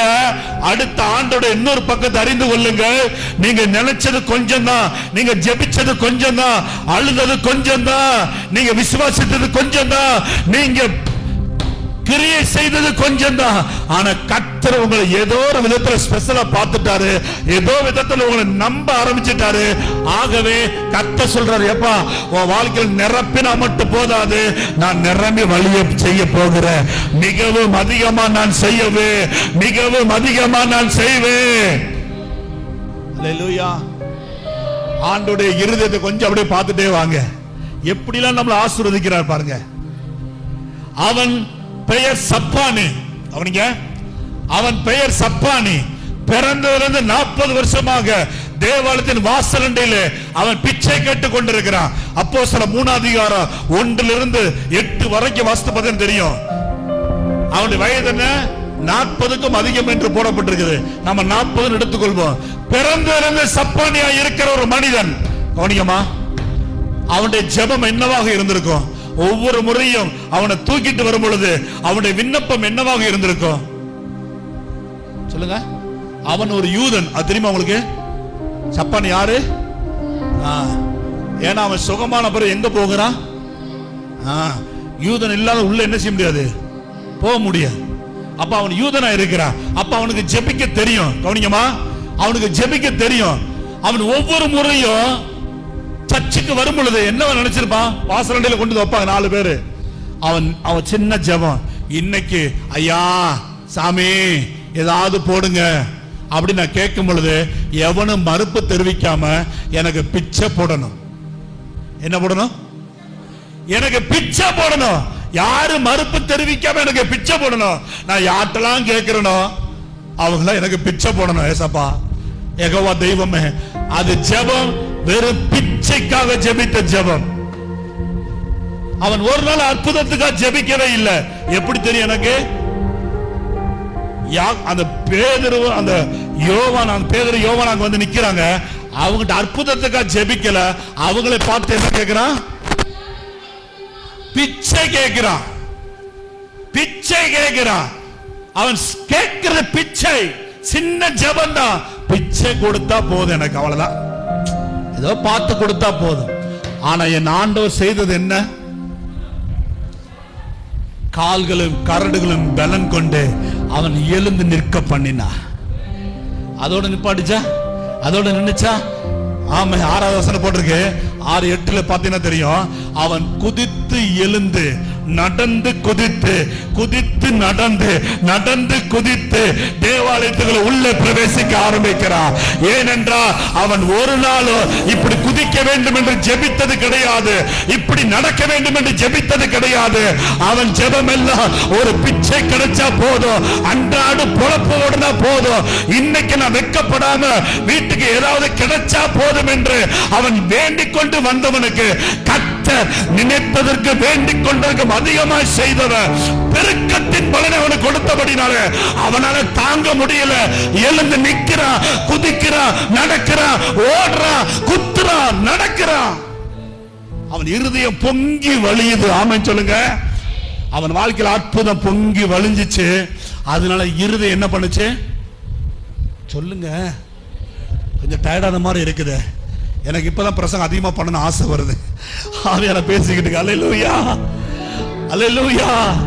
ஏன்னா நீங்க எதிர்பார்த்து வந்தது கொஞ்சம் தான். ஏசப்பா, அந்த ஒரு அற்புதம் மட்டும் நடந்தா போதும் ஆண்டவரே, அந்த ஒரு சூழ்நிலை மட்டும் இந்த ஜெபத்துல மாறினா போதும் ஆண்டவரே, அந்த ஒரு பிரச்சனை மாறினா போதும் நல்லா இருப்பேன் ஏசப்பா. நீ கேட்கிறது சாதாரண பிச்சையை போல இருக்கலாம். என் ஆண்டவர் உன் இருதயத்தை பார்க்கிறார். நீ ஆண்டோட சமூகத்துல ரொம்ப பிரியமா இருக்கிறார். கர்த்தர் உனக்கு அற்புதம் நம்பி செய்யலாம். ஏன்னா எவ்வளவு நம்பி செஞ்சாலும் நீ அவரை விட்டு போக மாட்ட, மறுபடியும் உள்ளதா வருவேன் சொல்லு. கர்த்தர் உன்னை நம்ப ஆரம்பித்து விட்டா. ஆகவே கர்த்தர் சொல்றாரு, உன்னை நான் குதித்து நடக்க எழுந்து குதித்து குதித்து நடக்க எழுந்து குதித்து உன்னை ஓட பண்ணுவேன். நான் என் சமூகத்தில் உன்னை மகிழ பண்ணுவேன். ஆமே. அந்த பிச்சைக்கார அற்புதம் நடந்த வீட்டுக்கு ஓடல, அப்பா அம்மா பார்க்க ஓடல. ஆண்டவர் இருதயம் நம்புச்சு. இவனை எழுந்து நடக்க பண்ணினா எங்க ஓடி வருவான்? உள்ள ஓடி வருவான். அப்படி நம்புச்சுங்க. உங்களுக்கு அற்புதம் நம்பி செய்யணும். ஆண்டவரே இவளுக்கு அற்புதம் செஞ்சனா என் நாமத்துக்காக வைராக்கியமாக நிற்பா, என் நாமத்துக்காக ஓடுவா, என் நாமத்துக்காக குதிப்பா, ஆராதனையில குதிச்சு ஆராதிப்பா, என் நாமத்துக்காக ஓடுவாள் என்று சொல்லி கர்த்தர் உங்களை நம்ப ஆரம்பிச்சு விட்டா முடவனை மான் கால்களை போல துள்ளி குதித்து எழுந்து நடக்க பண்ணுகிறவர் உங்களை கர்த்தர் அற்புதம் செய்து நடக்க பண்ணுவா. அல்லேலூயா. ஏதோ எதிர்பார்த்து வந்தீங்க, கர்த்தர் பெருக்கத்துக்குள்ள உங்களை நடத்த போகிறார். விசுவாசிக்கிறவர்கள் பாக்கியவதி.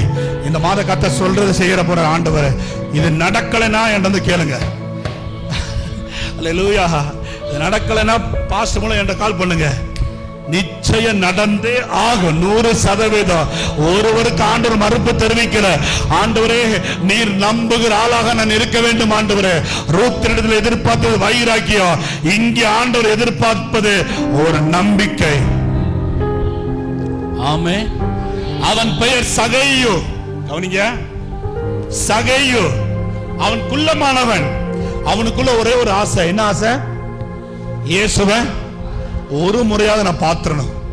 அது நான் இன்னைக்கே பார்த்தாக வேண்டும். ஏறி உட்கார்றான் காட்டத்தி மரத்துல. உட்கார்ந்தவனுக்கு ஆண்டவர் பெருக்கத்தின் பலனை கொடுக்க ஆரம்பிக்கிறார். கவனிங்கம்மா, எப்படி கொடுக்கிறாரு? பார்க்க ஆசைப்பட்டவனை ஆண்டவர் பெயர் சொல்லி அழைச்சு, கீழே வா, உன் வீட்டுல நான் தங்கணும். இதை எதிர்பார்த்தன அவன் ஒரு நாள் அவன் மனசை நினைச்சதே இல்லை. அது இன்னைக்கு கடவுள் என் பேரை கூப்பிடுவாரு, அதுவே பெரிய ஆச்சரியம். கூப்பிட்டது மாத்திரமல்ல, என் வீட்டுக்குள்ள வரும். கொஞ்சம் கூட அன்எக்ஸ்பெக்டட் திங்கிங், அன்எக்ஸ்பெக்டட் மிராக்கிள் இன்னைக்கு நடக்குது அவன் வாழ்க்கையில. கடவுள் அப்படி நெருங்கி வர்றவங்களுக்கு அப்படி செய்வார் ஆண்டவர். ஆண்டோட இறுதி உங்களை நம்பணும். இவனுக்கு இது சொல்ல விரும்புறேன். கவனிங்க, ஏன் அப்படி செஞ்சார் ஆண்டவர்? அவன் பேரை சொல்லி அவன் வீட்டுக்கு ஏன் வர அவசியப்பட்டது? இவனுக்கு இந்த அற்புதம் செஞ்சோம்னா, கவனிங்க, இன்னைக்கு இவன் மனம் திரும்பி எனக்காக வைராக்கியமாக நிற்பான். அவன் அநியாயத்திலிருந்து வெளியே வந்து எல்லாத்தையும் அநியாயத்திலிருந்து சம்பாதிச்ச எல்லாவற்றையும் கொடுத்துட்டு ஜீரோவாக எனக்கு முன்பதாக வைராக்கியமாக நிற்பான் என்று கர்த்தருடைய இருதயம் அவனை நம்பினது. இன்னைக்கு நிறைய பேரை கர்த்தர் நம்ப முடியல. அதனாலதான் அற்புதம் டிலே ஆகுது. அற்புதம் டிலே ஆகுது. கொஞ்சம் அற்புதம் செஞ்சுட்டா போதும், சர்ச்சு பக்கமே அடுத்து காணாம போயிடுவாங்க சில நாட்கள். என்னாச்சு? நாளை நல்லா இருக்கேனே, கஷ்டம் வரட்ட அப்ப தேடி வர்றேன். கவனிக்கிறீங்களா? ஆண்டுடைய இருதயம் நம்மளை நம்புதா? நம்பணும், நம்பணும். ஒரு தேவ மனுஷன் 40 வருடமாக ஒரு ஜெபம் செய்தாரா. ஆண்டவரே என்னை நீ நம்பு, என்னை நம்பு, என்னை நம்பு. ஏன் அப்படி ஜெபிச்சார்? அவ்வளவு ஒரு பிரம்மாண்டமான ஊழியம் செய்தவர், அவ்வளவு பிரம்மாண்டமா ஊழியம் செய்தவர். அவரை பார்த்து ஒரு நாள் ஆண்டவர் சொன்னாரா, மகனே உன் மூலம் நிறைய ஆத்துமக்கள் மனம் திரும்புறாங்க, நிறைய பேர் ரட்சிக்கப்படுறாங்க, நிறைய பேருக்கு நீ ஆசீர்வாதமா இருக்கிற. ஆனா என் இருதயம் இன்னி உன்னை நம்ப மாட்டேங்குது. என் இருதயம் உன்னை என்ன நம்ப மாட்டேங்குது. நீ கடைசியில் எனக்கு நிப்பாயான்னு தெரியலையப்பா. ஆண்டவர் சொன்ன உடனே அவர் ஊழியத்தெல்லாம் ஒதுக்கிட்டு தேவ சமூகத்தில் உட்கார்ந்து கண்ணீரோடு 40 நாட்கள் ஜெபித்தாரா. எனக்கு எந்த ஊழிய வேண்டாம் ஆண்டவரே, எந்த மீட்டிங் எனக்கு வேண்டாம் ஆண்டவரே, எந்த மனுஷனுடைய விசிட்டிங் எனக்கு வேண்டாம், எந்த மிராக்கிள் என் மூலம் நடக்க வேண்டாம் ஆண்டவரே. நீர் என்னை நம்பு, நீர் என்னை நம்பு, நீர் என்னை நம்பும் என்று சொல்லு தேவ சமூகத்தில் அழுது கண்ணீரோடு 40 நாட்கள் ஜெபித்தார். 40 நாளுக்கு அப்புறமாக கர்த்தர் தரிசனமா சொன்னார், ரைட், இப்பதான் அவனை நம்புறேன், எந்த சூழ்நிலையிலும் நீ என்னை விட்டு போக மாட்டாய் என்று. நீங்க நிறைய பேர் முன்னாடி கர்த்தர் வந்து சொன்னா இப்படி சொல்லலாம், இப்படி சொல்லுவார், ஏன் ஆண்டவர் எனக்கு அற்புதம் செய்ய மாட்டேங்கிறீங்க, ஏன் ஆண்டவர் அவங்களும் சரிங்க இவங்களும் சரிங்க, முன்னாடி இருக்கிறவங்களும் சரிங்க பின்னாடி இருக்கிறவங்களும் சரிங்க. நான் அப்படியே கிணத்துக்குள்ள போட்ட கல்லு மாதிரி வாழ்க்கை கிடக்குது. ஒரு மகிமையான சாட்சியின் அனுபவங்கள், மகிமையான பலனை பெற்ற அனுபவங்கள் மைக்கில் இருந்து சொல்ல முடியலையே என்னால. கையை தட்டிட்டு ஆமென் அல்லேலூயா சொல்லிட்டே ஒதுங்கி ஒதுங்கி போய்கிட்டே இருக்கிறேன். ஏன் என் வாழ்க்கையில நடக்க மாட்டேங்குது? கர்த்தர் சிம்பிளா சொல்லிட்டு போயிடுவார். நீங்க ரொம்ப கேட்பீங்க, ஆண்டவர் சிம்பிளா, உன்னை என்னால நம்ப முடியலப்பா, உன்னை நம்பி என்னால் அற்புதம் செய்ய முடியலப்பா, கொஞ்சம் செஞ்சுட்டா நீ என்னை விட்டு போயிருவப்பா, அதனாலதான் ஸ்டாப் பண்ணி வச்சிருக்கிறேன். ஆண்டவர் இருதயத்துக்கு நம்பிக்கைக்குரிய ஒரு மனிதராக மாற இந்த இரவு நேரம் நல்ல ஒரு தருணம். ஆமென் சொல்லுங்க. அல்லேலூயா, அல்லேலூயா. பெரிய காரியம், பெருக்கத்தின் பலன் வர வேண்டுமா? ஒரே பாயிண்ட் சொல்லி முடிக்க வரும். பெருக்கத்தின் பலன் வரணுமா? ஆண்டவர் இருதயத்தை அசைக்கிற ஒரு மனிதனாக நாம் இருக்க வேண்டும். ஆமென் சொல்லுங்க, ஆமென் சொல்லுங்க. அல்லேலூயா. சப்பானிய நம்பினார், சகையை நம்பி நிறைய சொல்லலாம், டைம் ஓடிருச்சு. நம்மளை நம் கர்த்தர் நம்பணும். வைராக்கியம் தேவை. கர்த்தருடைய இருதயத்தை கவரத்தக்கதாக ஒரு நபராக நாம் இருக்க வேண்டும். அவனை நம்பி அபிஷேகித்தார். அவன் வலிவிப்பவன் நம்பல, எதிர்பார்க்கல. சவுல் அவன் பெயர்.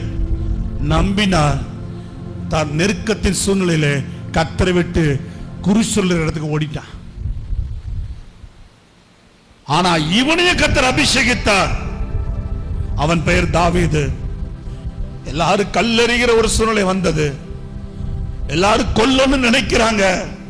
அந்த சூழ்நிலையிலையும் பிசாசு பக்கம் போகாம, மனுஷர் பக்கம் போகாம, கர்த்தருக்கு முன்பதாக வந்து ஆண்டவருக்கு முன்பதாக தன்னை திடப்படுத்திக் கொண்டு ஜெபிக்க ஆரம்பித்தான்.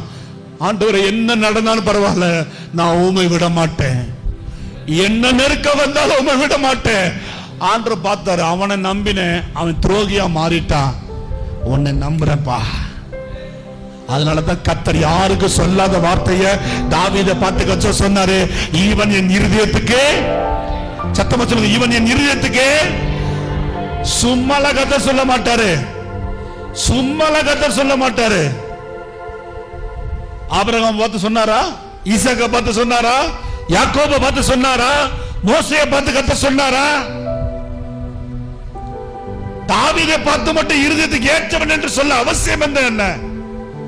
என்ன வந்தாலும், என்ன நிந்தை வந்தாலும், என்ன பிரச்சனை வந்தாலும், நானே கெதின் கிடக்கிறவன்ப்பா, நான் கொன்ன கூட அப்படியே கிடப்பான். மரணத்துக்கு அவனுக்கு ஒரு அடி தூரம் இருந்தா கூட விசுவாசத்தை மறுதலிக்காமல் கிடக்கிறவன். அப்படி கர்த்தர் தாவீதை நம்பினார். அதனாலதான் கர்த்தர் அவனுக்கு பலன் கொடுக்க முடியாது. கவனிங்க, தாவீதுக்கு பலன் கொடுக்க முடியும். நல்லா கவனிங்க. தாவீதை சும்மா சிங்காசனம் ஆடு மேய்ச்சவனை அரசனாக மாற்றினார், அரசனாக மாற்றினார். அவன் செஞ்சதுக்கு பலன் கொடுத்தார், அவ்வளவுதான். ஆனா கர்த்தர் அவன் வாழ்க்கையில ஒரு பெருக்கத்தின் பலனை கொடுத்தார். தெரியுமா? யாருக்கு கிடைக்காத ஒரு நிறைவின் பலன் அவனுக்கு கிடைச்சிச்சு. எதை வச்சு சொல்றீங்க?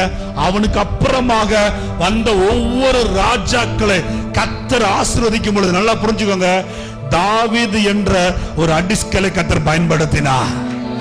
என் தாசனாகிய தாவீதின்படி செம்மையாக நடந்தா, ஆகவே ஆசீர்வதிக்கிறேன். என் தாசனாகிய தாவீதின்படி செம்மையாக நடக்கவில்லை, ஆகவே இவனை ஆசீர்வதிக்க முடியாது. தாவீது என்ற ஒரு அடிஸ்கலை கர்த்தர் கையில் எடுத்தார். இன்னைக்கு உங்களை கர்த்தர் நம்பி பயன்படுத்த, நம்பி ஆசீர்வதிக்க, அந்த நம்பிக்கைக்குரிய ஒரு பாத்திரமாக நீங்க இருக்கிறீங்களா? ஆவியான ஏக்கத்தோடு கேட்கிற, ஏன்பா உனக்கு செய்ய முடியல? ஏன்? நான் கண்ணீருக்கு பலன் கொடுக்கிறதா, ஆனா கொஞ்சம் ஒண்ணு ஆசீர்வதிச்சிட்டா என்னை விட்டு போயிருவியப்பா. கொஞ்சம் உயர்த்திட்டா உன் இருதயம் என்னையவே மிதிக்க ஆரம்பிச்சிருப்பா. எனக்கே நீ துரோகம் பண்ண ஆரம்பிச்சிருவ. ஆண்டவரே, உம்முடைய இருதயத்துக்கு நம்பிக்கைக்குரிய ஒரு ஆளாக என்னை மாற்றும் ஆண்டவரே. கவனிக்கிறீங்களா? கவனிக்கிறீங்களா? வைராக்கியம் தேவை. ரூத்தை போல, சப்பானியை போல, சகையை போல, தாவீதை போல கர்த்தருடைய இருதயத்தை கவர்ந்து கொள்ளுகிற ஒரு நபராக நாம் இருக்க வேண்டும். சும்மா ஜெபிச்சோம் போனோம், ஜெபிச்சோம் போனோம் அப்படி இருக்கக்கூடாது. இந்த நாள் சொன்னது போல ஒரு எழுப்புதலின் நாட்களாக இந்த நாட்கள் உங்கள் வாழ்க்கையில் இருப்பதாக. யாரு செய்யாததை செய்ய ஆரம்பிங்க.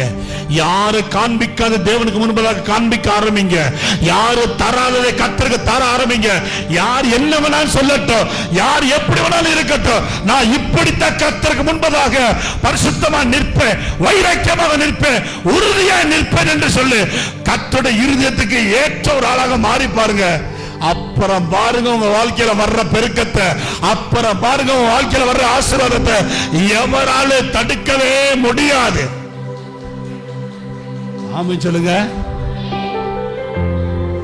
யோபை கர்த்தர் ஆசீர்வதிச்சா முந்தினதை பார்க்கிலும் சொல்லுங்க 2 மடங்கு கர்த்தர் ஆசீர்வதிச்சா. ஏன் இழந்ததை ஈக்குவலா தந்திருக்கலாமே?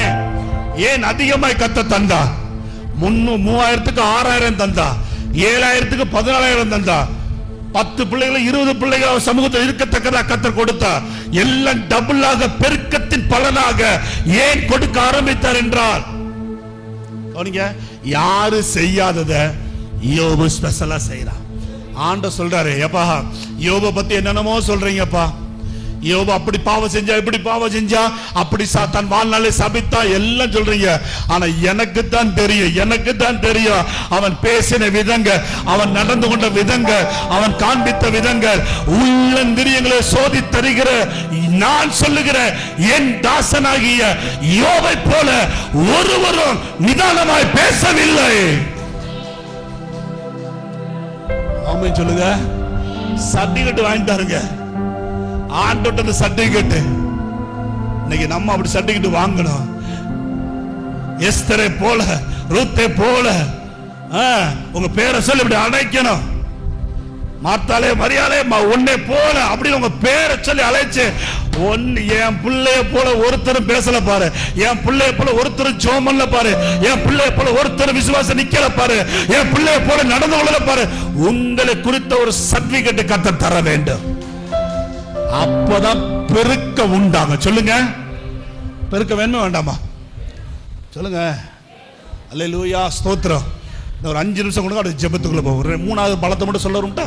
3வது ஒரே ஒரு பலன் வாசிங்க, வாசிங்க, வாசிங்க, வாசிங்க. 62:11 ஒரு 2 வசனத்தை வாசித்து முடிச்சிருவோம். அப்புறம் ஜெபத்துக்குள்ள போக விரும்புகிறேன். ஐஎஸ்ஐ தீர்க்கதரிசன புஸ்தகம் 62வது அதிகாரம் 11வது வசனம்.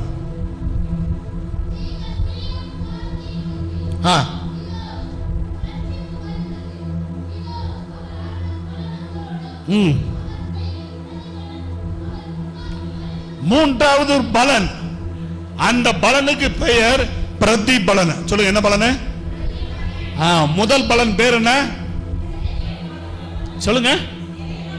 வெரி குட், நிறைவான பலன்.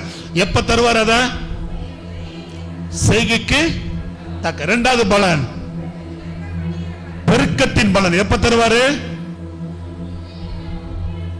தேவன் நம்மை நம்பும் பொழுது. சொல்லுங்க, தேவன் நம்மை நம்பும் பொழுது பெருக்கம் உண்டாகும். 3வது ஒரு பலன் பிரதிபலன். சொல்லுங்க,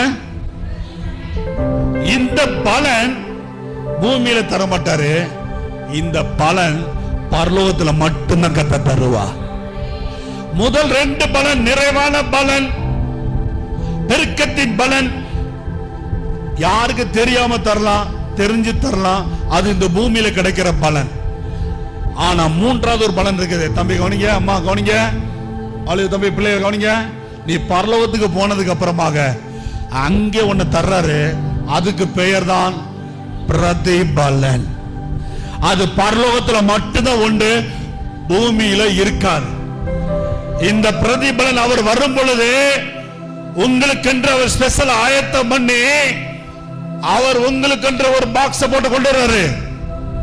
அவர் கொண்டு வர்றாரு, எப்ப இதை வச்சுக்கோ, வந்து வா, பரலோகத்தில் வாங்குவான்னு சொல்லி அதை காமிச்சு நம்மளை அழைச்சிட்டு போறாரு. அதை காமிச்சிட்டு ரகசியம் கண்டிப்பா நடக்கும். இங்க வாமா, உன்னை அழைச்சிட்டு போறேன், ஆண்டவர் வர்றேன், இந்த வா, உனக்குரிய பலன் இருக்குது பாரு, வா பரலோகத்துக்கு வா அப்படின்னு உங்களை அழைச்சிட்டு போற ஒரு நாள் வரப்போகுது. தேவ சமூகத்தில் இருக்கும் பொழுது பெற்றுக் கொள்ளுகிற பலன் பரலோகத்தில் ரொம்ப முக்கியமானது பிரதிபலன். நிறைய பேர் அந்த பலனை வாங்காமல் இருப்பார்கள், பரலோகத்துக்கு வருவாங்க, ஆனா அந்த பிரதிபலன் நிறைய பேருக்கு நிக்காது.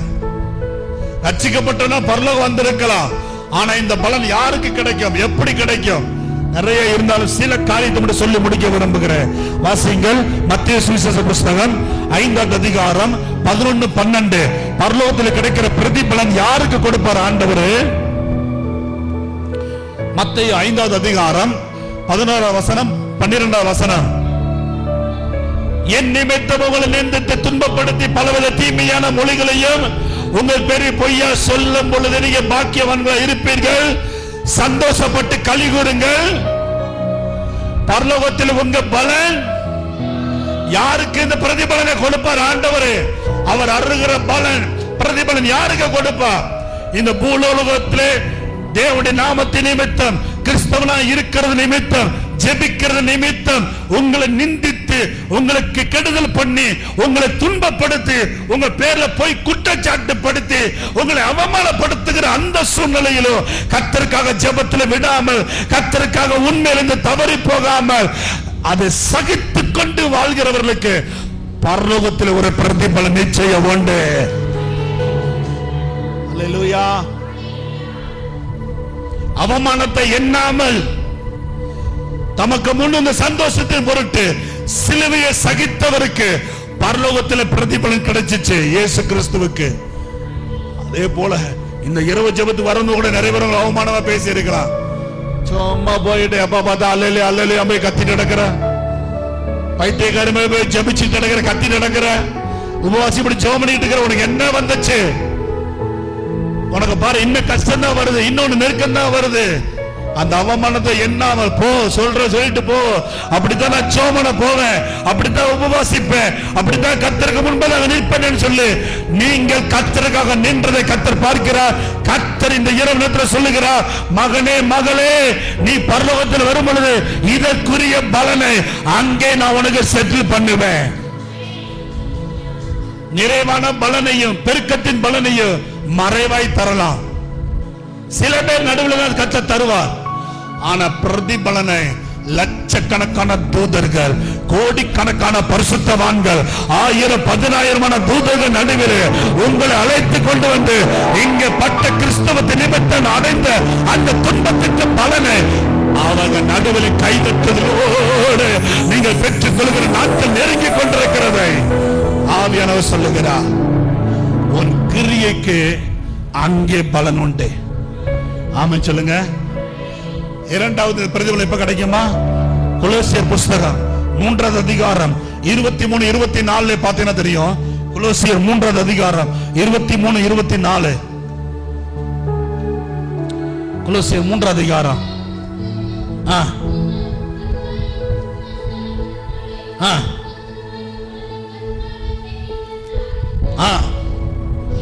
சுதந்திரமாகிய பலனை கர்த்தரிடத்திலிருந்து பெறுவீர்கள் என்று அறிந்து எதை செய்தாலும் அதை மனுஷருக்கென்று செய்யாமல் கர்த்தருக்கென்றே மனப்பூர்வமாக செய்யுங்கள். கர்த்தரிடத்தில் ஒரு பலன் உண்டு. இங்கே கர்த்தர் மூலமாக கிடைப்பது, கவனிச்சுக்கோங்க, வசனத்துக்கு அர்த்தம் புரிய சொல்றேன். கர்த்தர் மூலமாக கிடைப்பது நிறைவு பெருக்கம், கர்த்தர் இடத்தில் கிடைப்பது பிரதிபலன். ரெண்டுக்கு வித்தியாசம் இருக்குது. கர்த்தரிடத்தில் சுதந்திரமாகிய பலனை நீங்கள் பெற போறீங்க. ஆகவே இந்த பூமியிலே ஓடுகிற நாட்களிலே, இருக்கிற நாட்களிலே, உயிரோடு இருக்கிற நாட்களிலே நீங்கள் எதை செய்தாலும் மனுஷருக்கென்று செய்யாமல் கர்த்தருக்கென்று மனப்பூர்வமாய் செய்யுங்கள். அப்படி செய்யறவங்களுக்கு பரலோகத்தில் பிரதிபலன் இருக்குது. ஆமென் சொல்லுங்க. மனப்பூர்வமா செய்றீங்களா? ஆத்துமாவை மனப்பூர்வமா செய்றீங்களா? ஊழியத்தை மனப்பூர்வமா செய்றீங்களா? மனப்பூர்வமா கர்த்தருடைய காரியத்தில் ஈடுபடுறீங்களா? அறகுறையான மனசோடு ஈடுபடுறோமா? அப்படிப்பட்டவர்கள் தேவ சமூகத்தில் வெட்கப்பட்டு நிற்பார்கள். ஒருவேளை ரட்சிக்கப்பட்டால உள்ள வரலாம், மனம் திரும்ப நிமித்தம் உள்ள வரலாம். ஆனா எல்லாரும் பலன் வாங்கும் பொழுது மனப்பூர்வமாய் செய்யாதவர்கள், கர்த்தருக்கென்று மனப்பூர்வமாய் செயல்படாதவர்கள் அந்த இடத்துல கூனி குறுகி போய் நிற்பார்கள். எல்லாரும் தலையில கிரீடம் பூக்கும், இவர்கள் தலையோ வெறுமையாக இருக்கும். எல்லாருடைய கிரீடத்தில் அழகான பூக்கள், அழகான முத்துக்கள் வைத்து அந்த கிரீடம் அலங்கரிக்கப்பட்டிருக்கும். இவர்களுக்கு ரட்சிக்கப்பட்ட அவார்டு கிடைக்கும், அவ்வளவுதான். அதோடு சேர்த்து ஒரு ரிவார்டும் கிடைக்காது. நீங்கள் எதை செய்கிறீர்களோ கவனிங்க. சின்ன ஜெபம் பண்ணாலும் மனப்பூர்வமா செய்ய பழகுங்க. எவ்வளவு சமூகத்துல தேவனுக்காக இருக்கிறீங்க, மனப்பூர்வமா இருந்து தயவு சொல்றேங்க. கட்டாயத்தில் இருக்க கூடாது, வந்துட்டோம் ஜோமன் அப்படி இருக்க கூடாது. மனப்பூர்வமாய், அது சின்ன ஒரு பெருக்கிற ஊழியமாய் இருந்தாலும் மனப்பூர்வமாய், பாத்திரங்கள் ஒரு ஊழியமாய் இருந்தாலும் மனப்பூர்வமாய். ஏன் நான் மட்டும் தான் செய்யணுமா, அவங்களாம் செய்ய மாட்டாங்களா, அவங்களாம் துடைக்க மாட்டாங்களா? இல்லை இல்லை, உனக்கு நான் பிரதிபலனை கொடுப்பதற்காக தான் உனக்கு இந்த ஊழியத்தை நான் கொடுத்திருக்கிறேன். உனக்கு இந்த பகுதியை அங்கீகரித்து வச்சிருக்கிறேன். நீ மனப்பூர்வமா செய்யும் மகளே, மனப்பூர்வமா செய்யப்பா. அவங்க செய்ய மாட்டாங்க எனக்கு தெரியும், நீ செய்வே சொல்லிதான் உன் கையில தந்திருக்கிறேன். தேவன் உங்க கையில கொடுத்த ஊழியத்தை யாரோட கத்தர் பேசிக்கிட்டு இருக்காரு. உன் ஊழியத்தில் இருக்கிற அந்த தாக்கம் இன்னும் அதிகரிக்கட்டும், இன்னும் அந்த வாஞ்சி அதிகரிக்கட்டும். கர்த்தர் பலன் கொடுக்க போகிறார். நிச்சயம் பிரதிபலனை நீ வாங்குவ. ஆண்டவர் ஏக்கத்தோடு சொல்றாரு, உன் கையில் இருக்கிற ஊழியத்தை நீ இழந்து போயிட்ட, அதை சோர்வோட செஞ்சுக்கிட்டு இருக்கிற, அதை அசதியா செஞ்சுக்கிட்டு இருக்கிற, நீ மனப்பூர்வமா செய்ய ஆரம்பி. நான் அங்கே உனக்கு பிரதிபலனை நான் கொடுப்பேன். உன்னுடைய பிரயாசத்தை பல ஒன்று வீணாய் போகாது. நீ ஓடுகிற ஓட்டம் உற்சாகமா இருப்பதாக, செய்கிற ஊழியம் மனப்பூர்வமா இருப்பதாக. ஆமென். அல்லேலூயா. கிரியைக்கு பலன் உண்டு. அல்லேலூயா. இதோட முடிய நம்ம ஜெபம் பண்ண போறோம். ஆவியான நம்மோட பேசி இருக்கிறார். ஆண்டவர் உண்டு சொல்லிட்டாரு, மறுப்பு தெரிவிக்காதீங்க. நிறைவான பலன் உண்டு, பெருக்கத்தின் பலன் உண்டு, பிரதி பலன் உண்டு. கர்த்தர் உண்டு சொன்னதை இந்த இரவுகளில் விசுவாசிக்கிறவர்கள் மாத்திரம் எழும்பி நின்று எல்லாரும் ஜெபம் பண்ண போறோம். எல்லாரும்